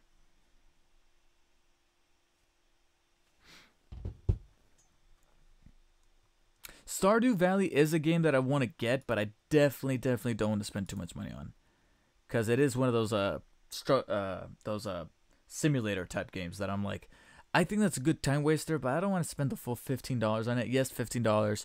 It's not too terribly expensive, but at the same time, it's like $10 maybe. That's kind of why I want to rack up these gold points, so I can maybe get find it on a sale, and then even put more money toward, or put those gold points down and save some more money on it, because it doesn't seem like the game that I would want to spend the full $15 on. So let me put this here. Let me put the Switch over here somewhere. Let me put one of my slippers back on, because my feetsies are cold. And now let me move the camera, and hopefully moving the camera I will not screw shit up, because the last time I tried moving I mean not the camera, the computer, because last time I tried moving the computer, I did something with the webcam that completely gypped it. So here we go. Should be easier because we're not bringing it up, we're bringing it down. So yep, there you go. Yeah, this is much easier. Cool. So I will have to kind of look back and forth here to check out some of the comments. Alright, so hopefully you don't mind that. This is gonna have to stay open here for the unboxings, because we are, like I said, celebrating for the Switch's 2-year anniversary. So I am gonna make 2 separate videos. I'm gonna, well, not 2 separate videos, a separate video from this. This is going to be a little commemoration for the next 20-25 minutes, talking about unboxing some Switch stuff. First and foremost, we got, where are you? Fire Emblem Special Edition, Fire Emblem Warriors, right there. We got Legend of Zelda Breath of the Wild Explorers Edition. It's Switch, so we gotta do it. I was gonna say Let's Go Pikachu, but actually I already unboxed that in another stream. You can actually go back to my prior streams. I don't know about, I think it's still on Twitch. It's a 60-day turnaround time for Twitch streams to stay on Twitch. But YouTube stays regardless, unless I delete it or privatize it, or it gets flagged or claimed, which so far has been happening, but they haven't actually taken down any of my videos. They just claim it and say either there's ads on it or there's no ads, but they are going to be watching your numbers. So in case you do gangbuster numbers, we could put ads on it if we want to. Fuckers. I feel like the Switch is just so cheaply made and the Joy-Cons break if you press the buttons too hard. Huh. So far, personally, I haven't had that issue. Like I said, it's been a year. I don't feel like it feels cheap. I think so far. Let me bring it up here. I guess I could now keep it here. I don't have to like bring it down. So far with the Switch, I don't think it feels cheap individually. Like, say for example, I remove the Joy-Cons here, or remove at least one of the Joy-Cons. Kind of take a look at it. This on its own does not feel cheap. The buttons don't feel cheap. Granted, I haven't played a game that's required me to press the buttons super hard down, or has gotten me angered enough. I should probably put this down. Has gotten me angered enough to want to press them down. So I guess there's that to consider. But I don't know. This doesn't necessarily feel too cheap to me. I don't know. Like I said, joysticks. Oh, the joysticks. So the Joy-Cons feel okay, but the joysticks feel. I still feel pretty good. At least to me. I know it could be kind of subjective, and I know that there's different solutions out there where you could add little thumbsticks stuff onto them, but it's not too bad. Now, and then the tablet itself definitely doesn't feel cheap. Well, mostly. I'd say 98% of the tablet does not feel cheap. The 2% is literally the kickstand. That's actually what I'm looking at right here, is the kickstand. The kickstand is the only thing that does feel cheap, and to this day they have not fixed, from the looks of it, which makes sense because it's a hardware issue, not a software issue. Oh shit, I got it. There we go. There you go. Yeah. The fact that I pull it out and immediately it feels like it could easily snap off. That's primarily what it's got me a little bit worried. But right there's my micro SD card. It's a 128. And there you go. Now, the one thing I will mention feels a little, hey, Mr. Smiley, 27, you're back. We're talking about the Switch here. The one thing that feels just a little peculiar, it's nothing too bad, but I snap on the Joy-Cons. If I hold it with one hand on one end of the entire thing conjoined here together, I will admit that there's a little bit of flex between the Joy-Con and the tablet. You know, I feel like there's something, I don't know if you can hear it, but there's a little bit, there's like a fraction of a millimeter of movement or free space where the Joy-Con is actually able to kind of, I don't want to say wobble, but just barely niche back and forth, up and down, especially on this blue Joy-Con. Not so much on the red Joy-Con. It's a little stiffer. It's not too bad, but it's still kind of there. You know what I mean?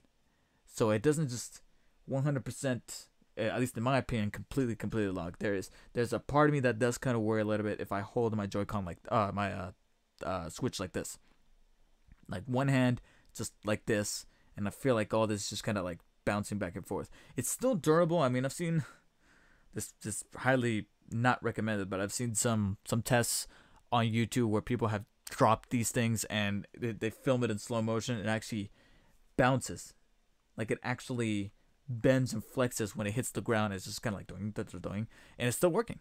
So it's durable, but that doesn't mean that it's completely indestructible. All right, so let me, just for the sake of presentation, put the Switch right there with the kickstand up. Make sure I didn't get any oh shit, I still have to do that. I want to retain my Prime membership account at the cheap student deal, which is like $6 or $7 a month. But in order to do that, I need to send them evidence that I'm still a student, so I got to send them my ID. I'll close that there for now. That stream is still going on. Twitch is still going on.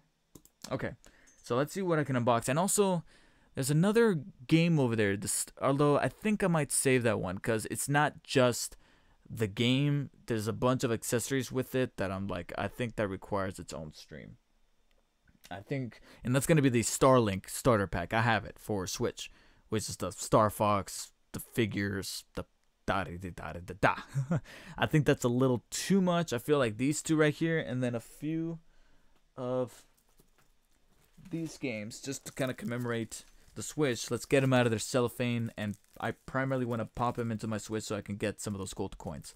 So I can definitely, at least at the ready, have gold coins that I can use in the eShop to buy a game if it ever goes on sale. Granted, right now there's nothing too much on my wish list for Switch games, or Switch eShop games. I think the closest would probably be Stardew Valley.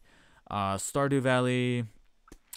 I was gonna say Darkest Dungeon, but on the I don't know if they made a deal, but so far Darkest Dungeon for the Switch has barely gone on sale. They've almost never really put that thing on sale. They haven't. For the Switch, at least. And if they have, it's only been for like $4, $5, and it's still like at a good whopping $18. And plus, recently I actually bought it on PC. I bought it on PC because it was $6. I was like, yeah, $6. And on top of that, I watched some reviews, and after carefully thinking about it, I was like, this looks like the type of game that maybe for $6 I'll give it a shot, but I think it's gonna anger me a bit more than because I hear it's pretty unforgiving of a game. So there is that to consider as well. Okay, so let's see. I got the Xbox One S for 300, and got the Switch for 300. And I feel like the Xbox is so much better. I mean, everyone's got their preference. I got both. I got the Xbox One for 250. Got the Switch for the got the Switch for the standard $300 price, but my girlfriend actually chipped in about 100, so I played for about 200. I think we did include a game. We did include the protection, so we pretty much split everything down the half. And her helping out with that 150 or so was her way of trying to remember if it was. I think it was it our anniversary? No, because we got it in March. It was Valentine's Day. It was her. She didn't have anything to give me when Valentine's Day came. But she rain checked me basically, but she knew that I wanted a Switch for the longest time, so she was like, okay, how about this? I go halvesies on you on Switch. Boom. So that was pretty cool. But I paid I think $250 for the Xbox One. This was the one without the Kinect. It came with Gears of War Ultimate Edition. Yeah, I think it was $250. I don't think I paid $300. Oh wait, was it $300? Or maybe it was $300. I know I bought it at Best Buy, but you know what? Fuck it. I'm curious now. Let me do this, and then I'll jump into these unboxings because I kind of want to get these unboxings done a little quickly, only because look, they're changing the logo already. Shit. Best Buy's already changing the logo all across the board on their site. Personally, I prefer the old logo.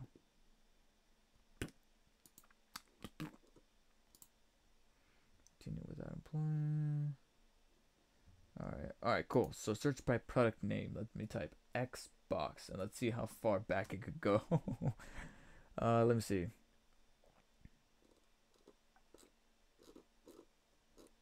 I personally don't think this is gonna work, but let me see.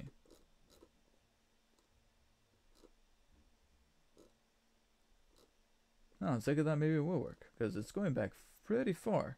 There it is. Holy shit.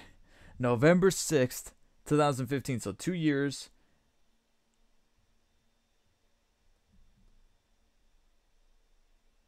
Huh.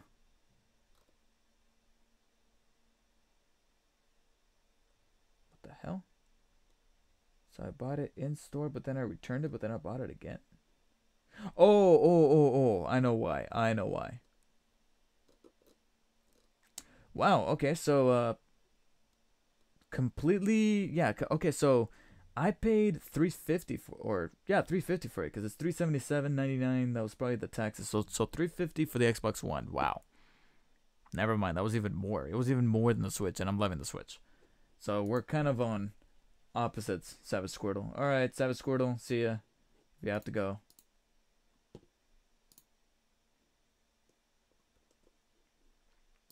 But yeah, I paid $350 for the Xbox One. I was wondering why I bought it and then I returned it and then I bought it again. It looks like reason why is because I think the week after, and at the time I didn't know that within the 15-day return policy you could still kind of go back and take advantage of offers like this. But basically they had, if I remember correctly, they had a deal where they'll throw in a free game. The funny thing is though is that the free game doesn't have to be an Xbox game. It could actually be a PS4 game, and I used the free game ability on Destiny: The Taken King edition because I already bought the original Destiny, so I was like, alright, I'm not paying for this shit again. Alright, that makes me feel better about Destiny. Hold on, let me see if what I got over here. What's in my cart? Soul Sacrifice, Chaos on Mercenary, a bunch of Vita games that I've been hearing should be gotten. Let's see what else I got in here.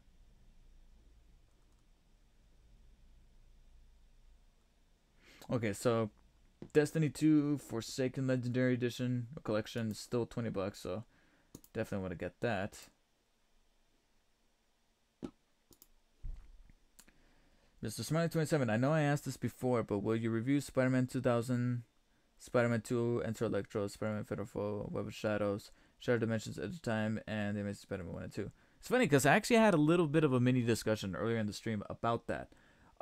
For Shattered Dimensions, I already played that game not too long ago, and I gotta be brutally honest, I'm a little reluctant to jump back in because it's been kind of recent and kind of, I don't know, I just don't really have the feel to want to jump into Shattered Dimensions because I just played it, I already got my impressions of it, I moved on. It's gonna be a little hard for me to try to jump back in there. For Spider-Man 2000 and Spider-Man 2 Enter Electro, those are PlayStation 1 games, I believe, and I just don't have the access for that because I think the PlayStation 2 can play it, but I just don't have access to the game, so I have to buy those games. Same thing with Friend or Foe. Web of Shadows and Edge of Time, I actually added the games to my wish list on Amazon, but the best way I can get them is used, because brand new, they're both literally going for like $100. Swear to God, $100 for both of them. Brand new. If I do used, we're looking at about $30 each, which is a bit more flexible, but at the same time, used for old games, $30 is still kind of pushing it for me. It's like, and they're used. So what kind of guarantee is there that they're going to work? You know, yeah, I'm already a little trepidatious after my experience with GameStop, where I popped them in and they didn't work. And that was twice. I did that twice. As for Amazing Spider-Man 1 and 2, enough bad word of mouth of those games got to me quickly enough that I'm like, nah. I immediately heard those games were kind of shitty, and I'm just like, nah. I truthfully don't think I'm going to do it. Alright, so let's get into some unboxing stuff. I just picked the microphone. So let me turn this down. Let me make sure that everything's looking good on here. Alright. Yoo-hoo. So as you can see, here's all of the Switch goodness that is happening. So there's Fire Emblem Warriors right there. And is it just me, or is there oh no, that's just part of the OBS. Okay, so got the Switch right here on full display, looking rather nice. The Amazing Spider-Man is good. The Amazing Spider-Man 2 is mediocre. Huh. It's weird because I heard mediocre for both, to be honest, so I don't know. Plus, it's looking like the same ordeal where buying a used. Let me check GameStop just to be curious. Even though I just don't feel the motivation to want to buy used GameStop anymore, because ever since I tried doing that with Ultimate Spider-Man, it's like, oh, well, fuck me, right? Edge of Time. Let me see that.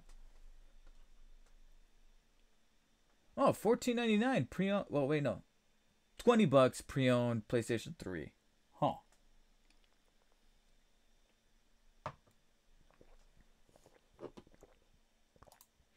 And it looks like I can pick up.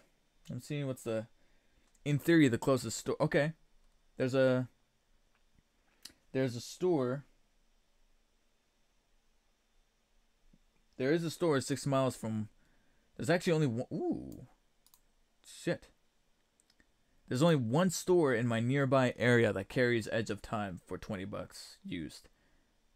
Other than that, I would have to travel rather far to go to the next one to find it. Huh.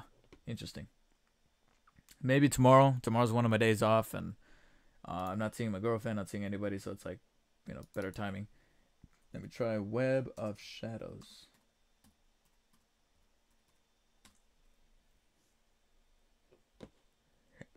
Oh, excuse me. So Web of Shadows, same thing. Actually, it's much more expensive. Much more expensive on the PlayStation 3. $24.99.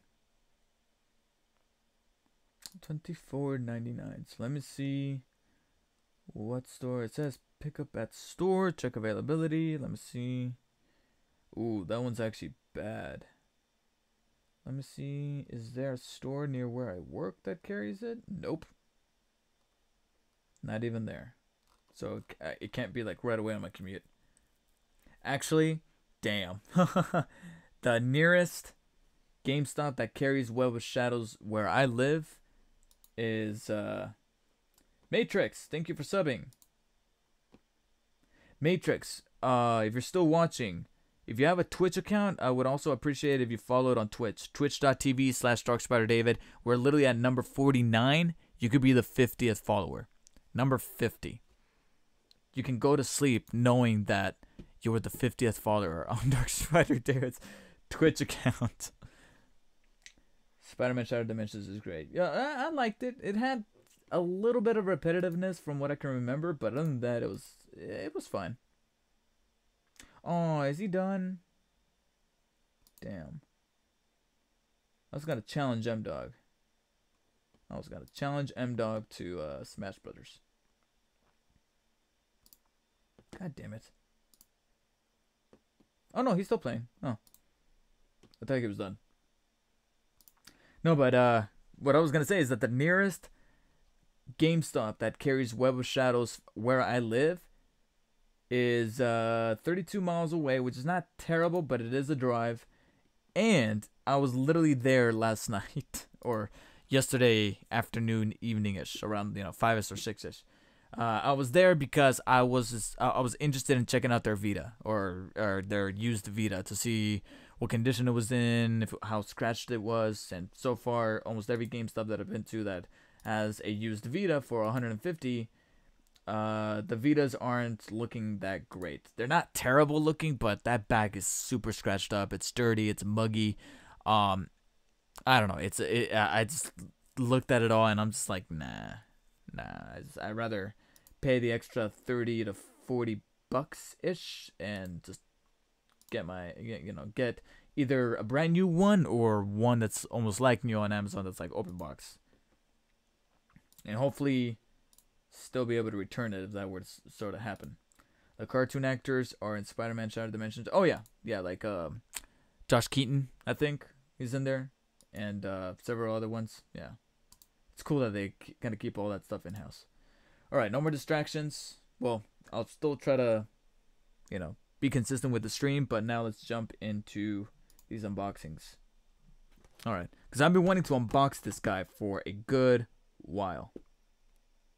And then I have Zelda, and then I have my Switch games here that are just separate games. So we're commemorating the Switch's second birthday by unboxing some Switch games, some of which I just want to unbox because they look cool, and then others because there's, like, for example, these three right here, I just want to unbox them because I just want to get them out of the way. These four, I want to unbox them because I can actually pop them into my console and still get gold points for them.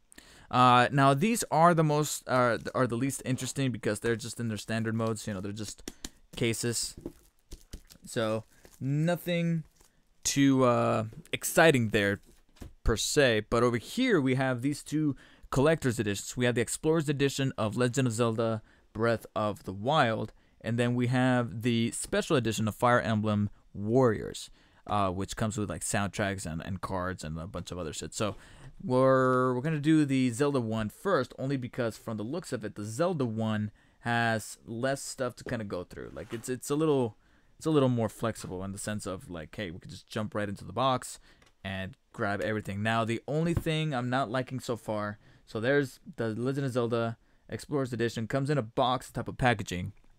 Still has the traditional cover there at the front, except with a little tag here saying boners. Boners. What did I just say? Oh my god.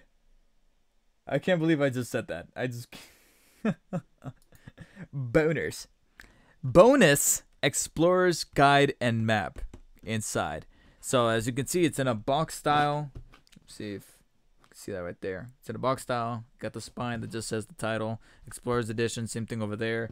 On the back, you have a different version of that back art of the original Breath of the Wild case. So you got the different images there. Answer the Call. Yada yada yada. Calamity Ganon. All that good stuff. Defend the Legend.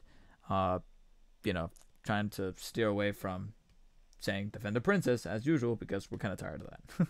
And then of course your specs. Not much else going on right there. Of course, the red Nintendo top. That's the box. Now I have to pre-apologize. I did do a store pickup on this bad boy, and it's actually been word to the wise. If you're doing an order for store pickup on an item that's a box and it's not covered in cellophane and it's got, you know, it's just a box, and I slap that order pickup slip on the sticker portion here. If you're gonna take it off right away, because unfortunately I waited way too long because I picked this up I think in I can't see it. No, I tore it off, or at least I tore off most of it in my attempt to try to get rid of all this residue as best as possible. But as you can see, I completely failed, and that's because I waited too long to remove the sticker that the glue of that packet just completely melded onto the box. So when I tried removing the store pickup slip, you can see right there that most of it got torn off, but you still got a shit ton of residue right there. You can still see a little bit of the slip here with comments and little numbers, and there's actually part of my name here on the spine. Yeah, so I tried removing it as best as I could, but this is the best that I could do, and my best just wasn't good enough. So you can see, I mean, I can go at it all. Ow, shit, that hurt. I can go at it all day, but it's just gonna tear off little by little, and it's still gonna leave a bunch of residue. So I'm gonna have to see what type of options I have. I'm pretty certain that somebody out there could probably give me a pointer as to what's the best way to remove sticky residue like this. See, like I just got a little bit off of it right now, but it's still leaving hefty chunks of that residue. It's terrible, and that's because I just waited too long. If I had just removed the slip immediately when I bought it, I think it would have been in better condition. But as you can see, that doesn't seem to be the case. So my apologies, guys. I wish it would have looked a little bit better, but we simply just don't have time for that, unless I can, like I said, come up with a solution where I can use some kind of solution. Like, I don't know, I'm pretty sure that somebody's gonna recommend, oh, you know, put some honey on it. And it's like, how? And I'm like, I don't know, but like you dab a little bit of honey on it, it'll come right off. I don't know. I'm waiting for somebody to mention a remedy like that. Something, you know, crazy sounding, but it just might work. Yeah. Yeah, see, this is the best that I can really do. It's not working.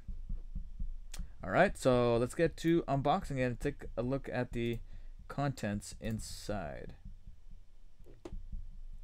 Okay, sorry, I'm just checking to see and making sure that everything is on stream, doing rather well. Just want to make sure that I don't bump my switch, so actually I just kind of want to move it a little bit more so to the side, right about there. Actually, I think it just made it worse. About right there. Okay. So, how do I open this? I do have a sticker there. Okay. So, let me move my mic a little bit up to the side. Okay. What always works best? My keys. Let me get in here, see if I can slice it down. Oosh, oosh, oosh. But at the same time, I'm trying to be careful because this is kind of a collector's, a little bit. All right, I'll probably just keep this here just in case because it looks like Fire Emblem has a similar thing going. So let me see if I can open it from the top. There you go. We're finally getting this done. Okay, yeah. So similarly to some other collector's edition type doohickeys that I've been doing lately, on the inside we got the traditional game in the original kit. Okay, this is interesting. Huh. Okay, this is pretty interesting. So, I never seen this. All right, so the Explorer's edition of the game comes with the game, obviously. There it is. Switch case. what I find kind of interesting is that if you look very inquisitively, you'll notice no ESRB rating on the corner, no Nintendo logo except for the Nintendo Switch logo in the corner. It's a rather clean cover art, as you see there. And then on the side, of course, it says Legend of Zelda Breath of the Wild. We flip it to the back. There's no type of promo art like you usually expect on the back of the case. You actually have just this artwork of what I remember people calling the Guardians that you have to fight in this world. In this world. Yeah. So that's pretty interesting that they changed it up. That's actually rather interesting. I like that. I like that quite a bit. So I'll set that over here since it is a traditional case. And then on the inside, oh damn it. Damn it. Okay. So first and foremost, we have the guide. Now the guide is not a hardcover. It is a paperback. Paperback. Right there. So there's the guide. Cool artwork though. Really dig the artwork. There's Zelda. I mean, no, I did it. Motherfucker. There's Link about to fight a Guardian once more, or at least I believe it's a Guardian. Or no, you know what? I think this might be Calamity Ganon here on the back. Some kind of creature. I'm assuming it's Calamity Ganon. I still have not played the game, as you can tell. It's still sealed up. I know, a travesty. I own the Switch, and I still haven't played Breath of the Wild. I own it. I've been owning it this entire time, but I have not played it. I'm sorry. That's just the nature of the beast. I have played Odyssey, though. Super Mario Odyssey. I did play that. So, counts for something. So there you have whatever it is that he's fighting, and then over here you have him being all cool and badass. Now, like I said, it's paperback. It does feel good. You know, it feels like a manual, a very hefty manual. So it doesn't feel flimsy. It doesn't feel cheaply put together. It still feels really good, but it is a paperback. So it's not a hardcover like I was kind of hoping it would be, but still, I'll take it. Now, I don't know if this is an unfortunate thing, but I'm going to have to call it there for the guide and set it to the side. I don't want to jump into it because rest assured this is going to include spoilers for the game. So I do not want to look at any of these pages here. And obviously I'm not going to skim it on camera because in case you have not played Breath of the Wild, I don't want to spoil it for you. So I'm just going to show the cover there, and that's pretty much what we're going to do because I know that if I flip to this thing, it's going to have spoilers. I think the best thing that I can do, alright, hopefully that was just a little fan-made thing that I just saw. God damn it. I shouldn't have done that. Anyways, so there's the guide, and then lastly we have the map. Now, unfortunately, I was really hoping that the map would be cloth. For some reason, I could have sworn I read somewhere that the map was going to be a cloth map, but doesn't look like that's the case. So that's actually it for what's included in the box. So there you go. And then lastly is the map. I'm not going to go too much into detail about the map as well because, again, don't want to risk spoilers, even though this does look like a, you know, like a terrain type of map, so I don't think I have to risk spoilers. It is a paper map, so that's why I was a little disappointed that it was not a cloth map because these are more subject to damage because they're paper. So you have to watch out for water, you have to watch out for crinkles, you have to watch out for so many different things. Cloth, it can still be damaged, technically speaking, but it's just not too susceptible to that. You know, it doesn't happen too frequently. So there's the map to Hyrule. I do like the actual matte finish of the paper that they use, so it's not glossy paper. It's paper regardless, but they did include this matte finish that I can appreciate. And they did something really cute with the edges. If you look closely, you'll notice that they trimmed out the edges to kind of give it that simulated look like it's parchment. So that's adorable. But you can see right there that the map is purely a topographical map of Hyrule. I think that's the name, the actual term for a map like this that shows you the different mountains and the sizes of the mountains. So it's cool to own, and maybe in the future I might frame it, but I just don't personally feel like I'll be using this. When it comes to topographical maps, I never found them to be of much use to me personally when I'm trying to get around someplace. They've never served a major use for me in that sense. It might for like scientists and surveyors, but for me, it's just like, well, can't you just tell me where I need to go? Now, if we flip it back, I believe we get a map of a place called the Great Plateau with a mountain called Mount Hylia. Now, this one actually has a legend on it, or rather icons on it that kind of symbolize something. Actually, you got the icons, but you don't get a legend to tell you what those icons are. So I think that's a little counterintuitive, but I can kind of assume that maybe these little skull type symbols are probably enemies or bosses. So Hopper Pond, Forest of Spirits, Temple of Time. Huh, interesting. Eastern Abbey. Yes, yeah. So several different locales that could probably factor into the story. I don't know what the context of them are, and I'm not going to really try to ruin anything for you. But yeah, that is the map. That's the guide. And of course, the game comes into the traditional case. But it's interesting to note that the case was a little bit modified to kind of show off that, to kind of show off the artwork. And it doesn't really show too much of anything else. So that's pretty interesting that they did that. All right, so let me flatten this down. Let's see if I can sneak this back in there.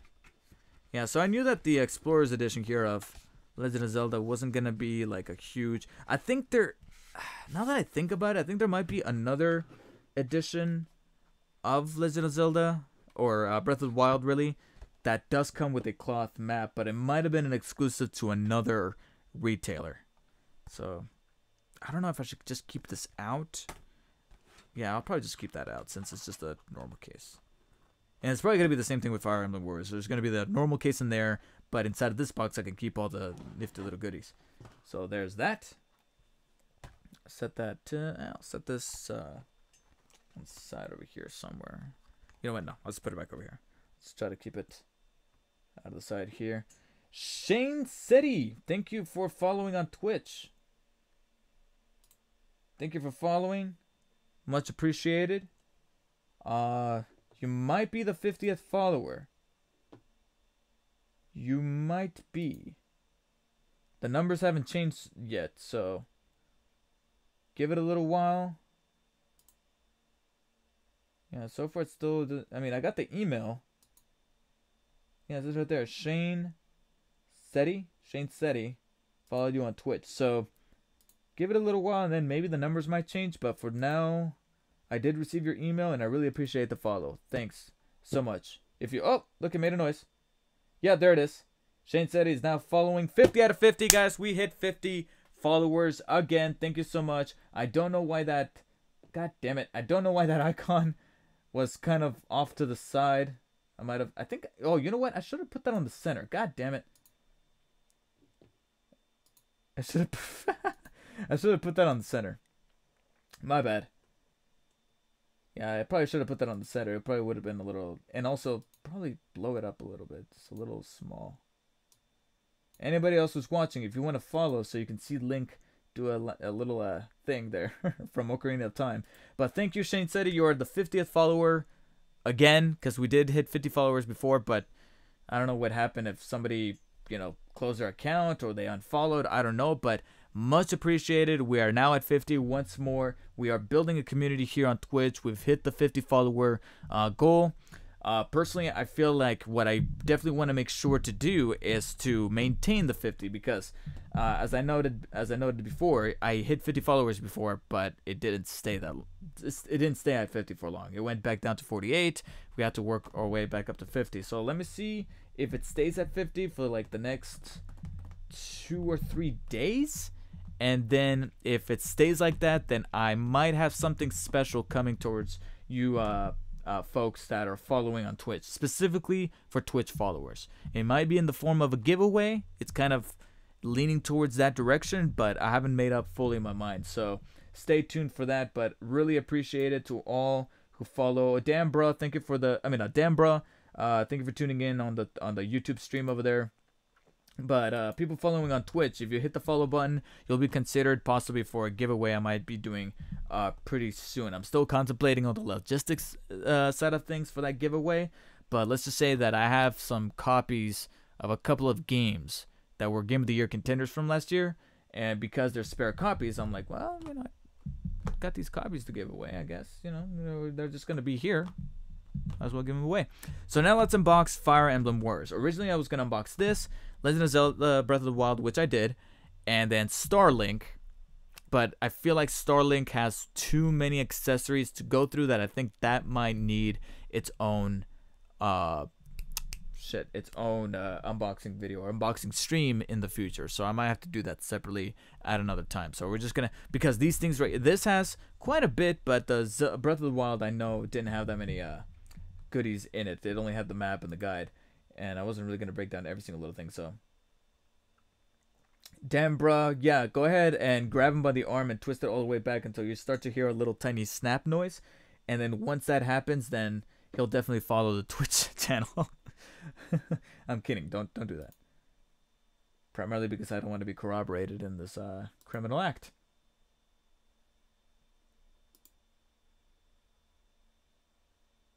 Okay. Okay, I'll be right back. No, don't do it. Don't do it. I mean, just don't tell me that you're gonna do it. I think that's probably what I should say. Don't tell me that you're gonna go and, you know, harshly harm your brother. Okay, so now let's unbox Fire Emblem Warriors. It's gonna be the same thing. We're gonna need our keys here to. Oh, but before I do that, I do like the box on this guy. I do really like the box on the look of this one. So you can see right there, it's got that reflective platinum style to it. Boom. Really, really cool. Obviously, I know it's a theme thing, but I don't like that. Whatever. I'm indifferent to it, I guess. You can really think about it. But every Nintendo product, if it's not in a Switch case, every Nintendo product is going to have this red Nintendo top. I don't know. For some reason, it's just, to me personally, it kind of clashes with some of the designs that they put on some of their boxes. Specifically something like this, Fire Emblem Warriors, where the cover looks rather neat. Because you got all the characters there. Marth, big Smash Brothers dude. I think that's Ike right there. So here on the cover alone, we have a quarter of the Smash Brothers roster. Jesus Christ. But I like what they did to give it that premium feel of adding that platinum covered coat to the background there. So that looks pretty nice. And the same goes for the side. So you got the spine there that reads Fire Emblem Warriors Special Edition. And it's got the same paint job reflecting there, so that looks pretty cool. Same thing on this side, and a little bit of that weapon trails on through. On the back, it says the strongest bonds are forged in battle, right there. Strongest bonds are forged in battle. Specs down there at the bottom, of course, nothing there at the bottom. But then you got images and then breakdowns of what you do in the game. This is a Warriors game, so it's not your traditional Fire Emblems game. It's the game where you kind of go around. It's a traditional Dynasty Warriors style hack and slash. All right, but that's pretty much your breakdown of the game. Box feels hefty, so let's crack it open. Looks like it's a similar sticker here at the top. So let me see if I can crack it open. Ah. Okay, cool. All right, that's done. And we got 3 viewers over on Twitch right now. Thank you so much, guys, for tuning in. All right. So let me make sure that this is on camera. And I almost feel like I need to back the camera up a little bit. So let me back this up, back it up, back it up. And then we'll be right about...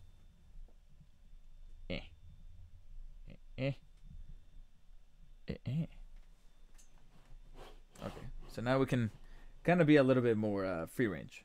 There you go. All right, right about there. Okay, so let me open it up from the top. Should be a little simpler. There you go. Oh shit. Okay, yeah. So similarly, just like the Breath of the Wild bit. So first and foremost, the game, and they did the same thing. Okay, this is pretty cool. This is pretty cool. Nintendo, props. Same thing. It's the original game case, right there. But just like Breath of the Wild, which we have right there, because they come in these special editions, or collector's editions, or whatever you want to call them, you know, unique editions. No ESRB rating on the cover. No other logos, no Nintendo logo except for the Switch logo here at the corners, or over there in the corners. Other than that, a very clean box art that I can really appreciate. So that's pretty cool. Spines are the same, but then the back, new art style. So on the Zelda one, they put the Guardian. I believe that's what those things are called. The Guardians they have to fight. You do have the UPC there code there at the bottom. I don't know why they included that because it's part of a bundle and they're technically not supposed to do that, but whatever. That's the Zelda one, the Breath of the Wild one. The Fire Emblem one, as you can see, right there, has images of your main characters, and it says the strongest bonds are forged in battle, and then the same thing in French, which is weird because this is Japanese, so I don't know why it's in French, but somebody could probably divulge for me on that. But there you go. Different art style than what we got on the back of the actual box, because on the box has images of actual gameplay with descriptions of the features that you get in the game, whereas over here it's just like a little poster-like look of what kind of transpires in the game. Well, what I'm trying to say though, that it's different, and I can really appreciate that. I really appreciate that they took chances. I'm like, all right, that's cool. That's not lazy. You didn't just copy and paste it. I like that. Somebody said that they're back. Who said that they're back? Mr. Smiley27, all right, you're back. Welcome back to the stream. All right, let's take a look at what else is in here. All right, so we have, nicely wrapped, still in the cellophane. Huh. And we might have to crack this cellophane open, because fuck it. Original sound selection, aka the Fire Emblem Warriors soundtrack. And what I find kind of cute is that at the bottom you actually have, I'm gonna say 16-bit caricatures of the characters that you get to play as in Fire Emblem Warriors. So that's cute. And then on the sides it says original sound selection. I don't know why they call it that. I don't know if it's like a weird translation they made. And on the back, different background there with what seems to look like a crest, but down at the bottom, more characters in that 16-bit style. So that's pretty neat. Let's go ahead and crack it open. Let's see if I can. See if I could find a hole that I can kind of exploit. Otherwise, I'm going to have to use my teeth. Old gorilla style. Doesn't seem to be working. Yeah, I'm probably going to have to use my teeth. Usually try not to use my teeth because I feel like I have no control over my teeth when I do that. And then my teeth just go flying. And also, I don't want to risk scratching the thing. God damn it. I don't want to use my keys because my keys, something like this, I can't be, I have to be precise. So I can't use my keys. Yep, have to use my teeth. Alright, that's better, yeah. Yep, there I go. Alright. There you go, it's coming off.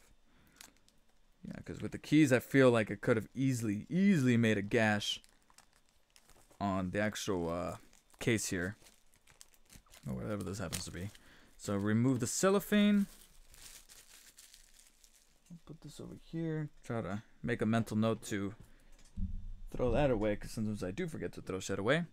But there we have the case right there, and then as we open it, we get some cool artwork on the CDs. There's Marth right there. It does look like, oh, whoops.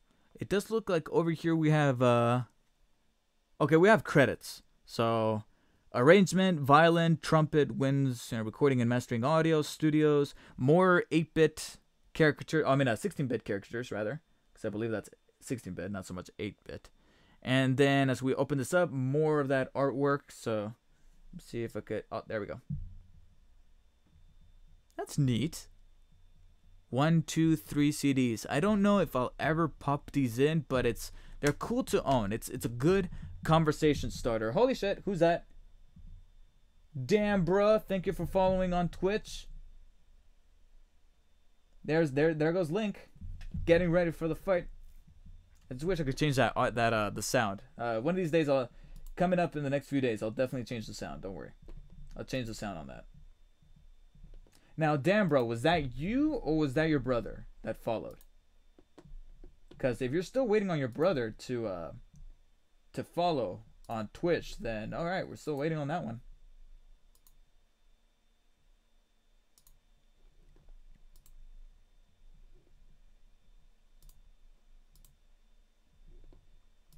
Nice. Okay.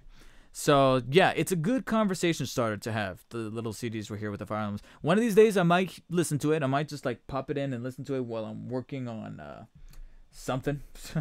If I'm doing something that's just kind of, like, routine. You forgot your last password, so you made a new account. Oh, okay, that's fine. But if I'm still waiting on your brother, though. No, I'm joking. It's fine. It's fine. You helped out enough already, damn, bro. Really appreciate it. So, and like I said earlier, I do have something special planned for my Twitch followers. So, if you want to take advantage of that or you want to participate, make sure to follow on Twitch. But there's a Fire Emblem soundtrack. I'll set that about right here. All right. Now let's see what else is in here. Actually, there's only one other. Oh, here we go. So this is a little poster.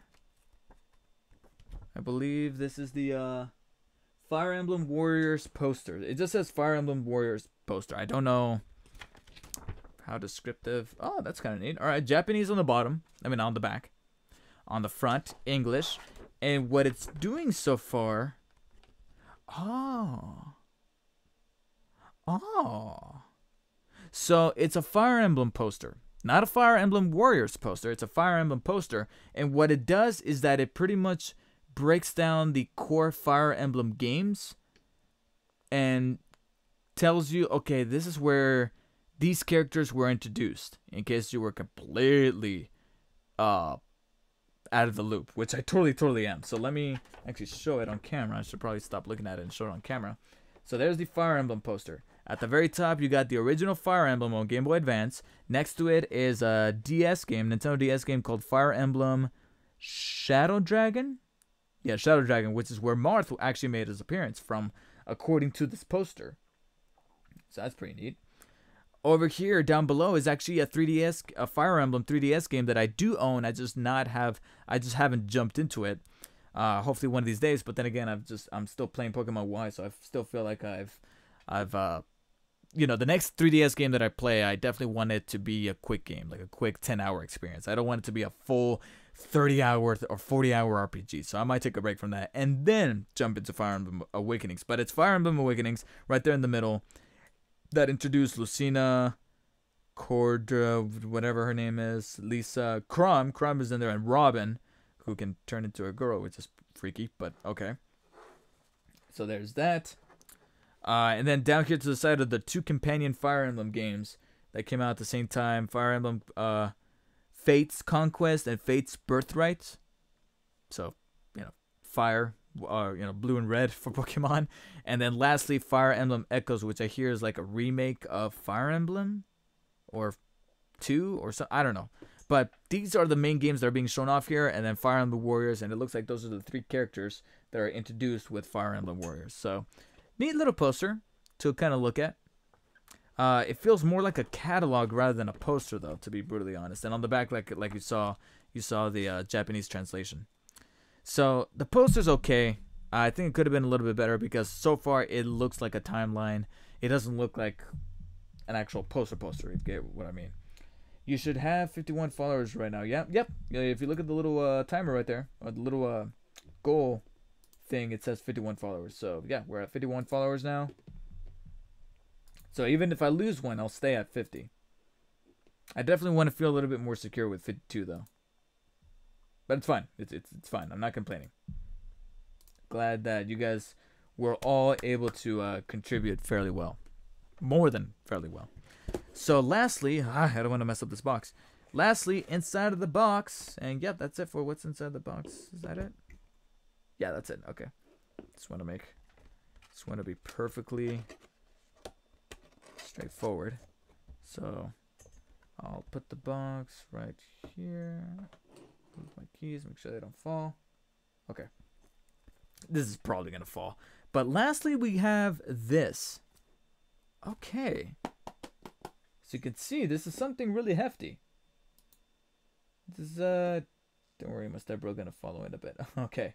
Thanks, Danbra. Appreciate it. So I got this. On the front, it says Fire Emblem Warriors, and you got a giant crest right there. And it's completely wrapped in cellophane, so we're going to have to crack it open again. And then on the spine, it says Fire Emblem Warriors again. And then on the inside here, as well as the back, you bring back those 16-bit caricatures of those characters. It's just that amount of heftiness and how it looks. It's like, okay, it's really weighty.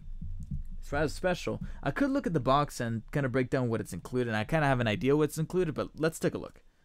And once again, I feel like I might have to use my teeth here again. I hope not.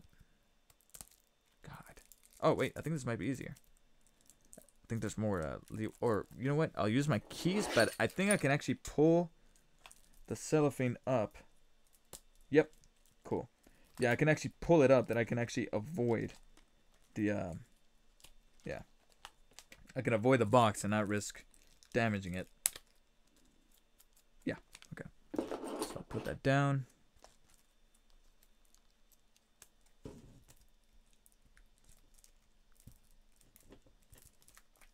Interesting. This is very interesting. And if you're, in case wondering why I got the special edition of Fire Emblem Warriors, even though I've never been too huge of a Fire Emblem fan because I never really jumped into the games, it was on sale. It was on sale. It was on sale.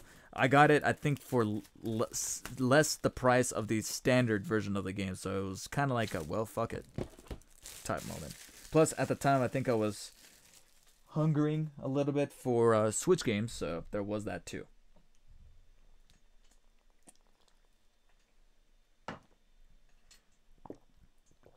Sorry, I had to drink some water. I'm a little parched. So here we have this thing. I like the material. I like the feel. Nice little collectible. If we take this and slide it out, which I believe that's what you have to do. Okay, all right. So it's in that booklet style, or that little, you know, like the original NES cartridge style, where you got this box, but it's got this cutout here. So you take this, you got some more characters there, and then you have, yeah, some more of those 16-bit characters on the back. Take that, slide it off. Put that there. And then we have, I'm going to go ahead and keep this sealed. Only because, and I know I wish I could show it to all of you, but the reason why I want to keep it sealed, well, then again, I could just put it in there. Yeah, you know what? Screw it. We'll open it up. We'll open it, and it looks like it's pretty easy to open because it was already kind of torn. Huh. Wow. That's a little disappointing. Oh, here we go. Yeah, so we'll tear it off. The reason why I was gonna keep it sealed, I was a little apprehensive about not wanting to open it and keeping it sealed, is because it's very loose. It's very, very loose, and I feel like this could just get messy. Get really, really messy.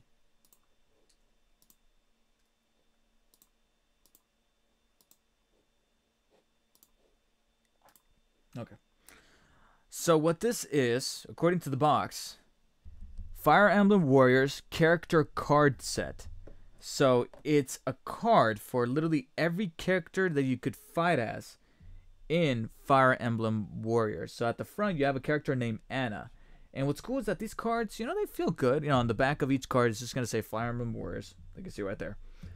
On the front, you have this character named Anna. If I take her, and characters, the cards, you know, they don't feel flimsy. They feel pretty sturdy, so you don't really have to worry about damaging them immediately or holding them in your hand and having the sweat from your hands or oil from your hands damaging them in any way. So you don't have to be worried about that. I flipped through, and then you got this character named Lynn, who I believe is a Fire Emblem veteran. Like, she's been in the game for a good while. So there she is right there, and you could tell that they added some premium quality over to the cards. If I kind of shift them back and forth, you'll notice that you see a little bit of a rainbow effect going on because they added, just like they did with the platinum effect on the box right there, they kind of did the same thing here with the cards. So you have Lynn there, you have Celica right there. Just has the names, the art style of the character in this hand-drawn, hand-painted style. And then next to their names, pretty adorable, is that 16-bit caricature of that character that you've been seeing snippets of throughout the packaging or throughout the unboxing of this whole special edition. So I take that. I'm trying to see somebody named Tiki right there. I'm trying to see how long it's going to take for me to get to Marth. As soon as I get to Marth, I'll stop showing them off because it's just going to be the same thing. And like I said, nothing on the back, just Fire Emblem Warriors logo, and the front just has these characters here. So again, collectibles. But here we have somebody named Kaeda. And I'm trying to see where my boy Marth. Oh, there he is. There he is. There he is. Boom. There's Marth. There you go. Him and his Jared Leto looking ass. I remember Conan O'Brien saying that about Marth when he did a Clueless Gamer for Smash Brothers from the Wii U version. And he noticed Marth and he's like, oh no, look, that's Jared Leto. So there he is. So I'll stop it right there. And the reason why I was apprehensive about wanting to open up the little cellophane is because now they're loose. Now they're just kind of bouncing. Oh, look, there's Chrom. There's Chrom right there. Chrom I actually ended up liking a lot in Smash Brothers Ultimate recently. So I'm interested to see his moveset in a game like Warriors or even the core Fire Emblem games. Siron, I believe he's also... Oh, Corrin, I'm sorry. Siron. I read that backwards. Corrin, right there. I believe he's in Smash Bros. 2. He was a recent addition. Just kind of... Xander, I don't know who he is, but it looks like a villain. So yeah, different characters. It does look like there's over 20 cards in here. Let's see if I can count them. 1, 2, 3, 4, 5, 6, 7, 8, 9, 10, 11, 12, 13, 14, 15, 16, sorry, 17, 18, 19, 20, 21, 22, 25. There's 25. 25 character cards in here, so I'm assuming you get to play as 25 different characters in Fire Emblem Warriors. Assuming that some of these characters are actually villains, in which case you probably only play as 20 characters, and the other 5 are just the villains that you get to fight. Then again, it wouldn't make sense if, kind of like in a fighting game where you could still fight as the villains. It's just in a different mode. But yeah, they're loose, so now I have to be really, really careful. But gladly, they come packaged here in this little box. So even with removing the cellophane, I could just kind of slide them back into this thing here. As you see right there, there's Marth. I feel like we should leave it open there with him. And then just kind of slide this back in. And now they're all contained in this nice little box. So that's pretty cool. And that is the special edition of Fire Emblem Warriors. So you get the card set, which are cool and nifty to look at. Obviously the game in its original case. Kind of wish that there was a steel case, but whatever.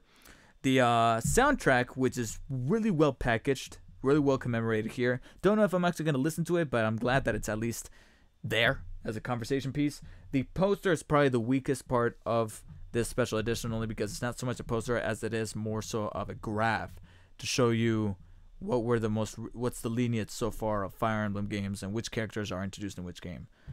So not much in the sense of a traditional poster, I guess you could say. Okay.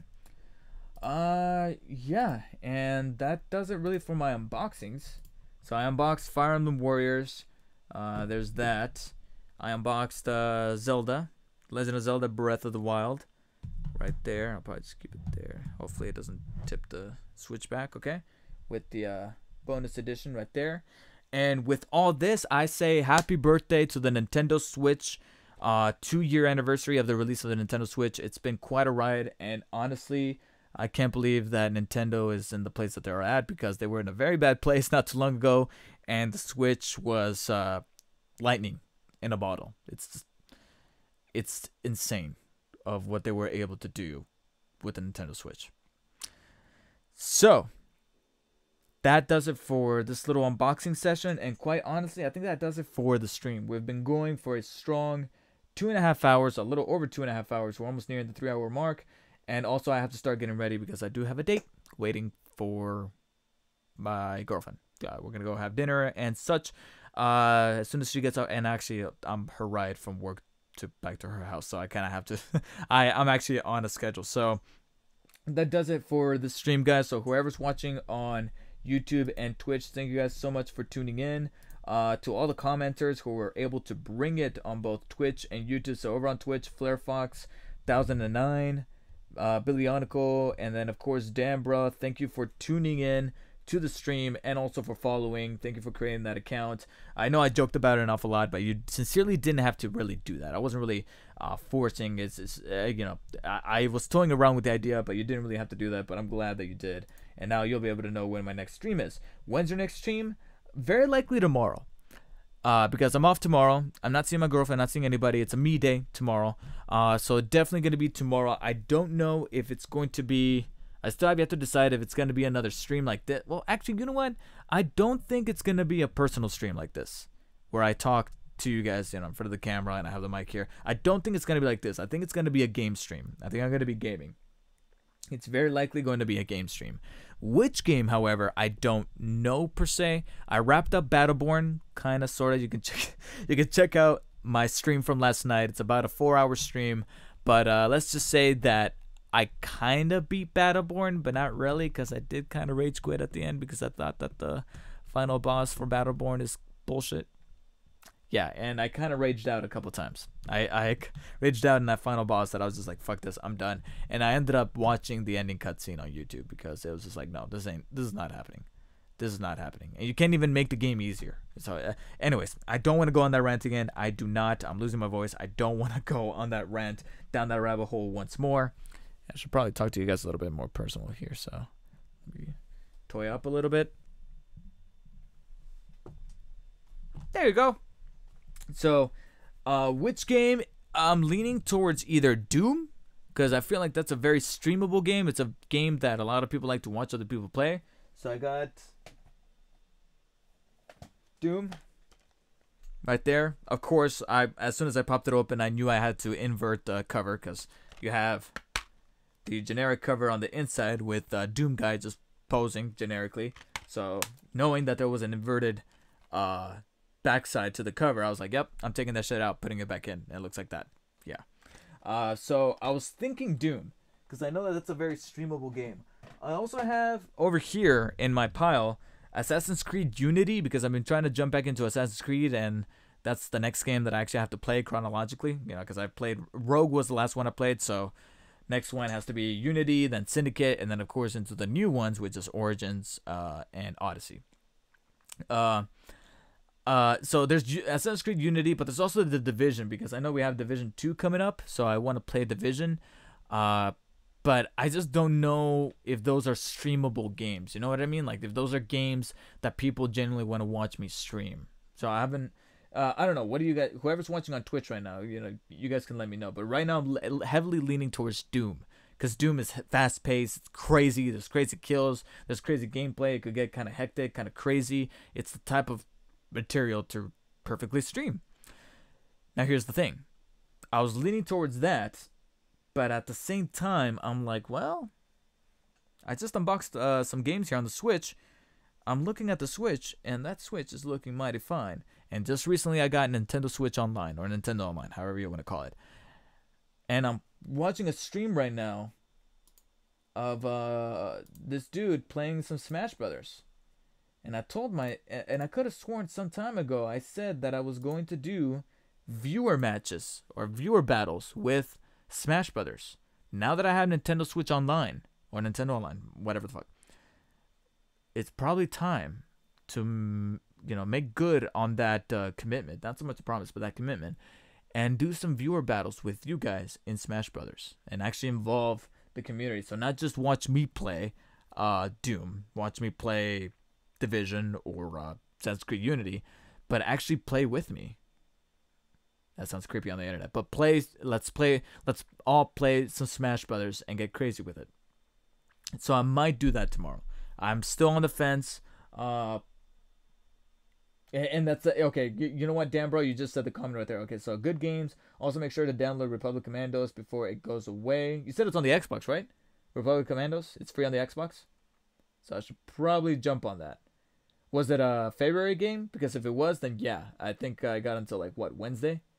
I think Wednesday they're gonna switch it.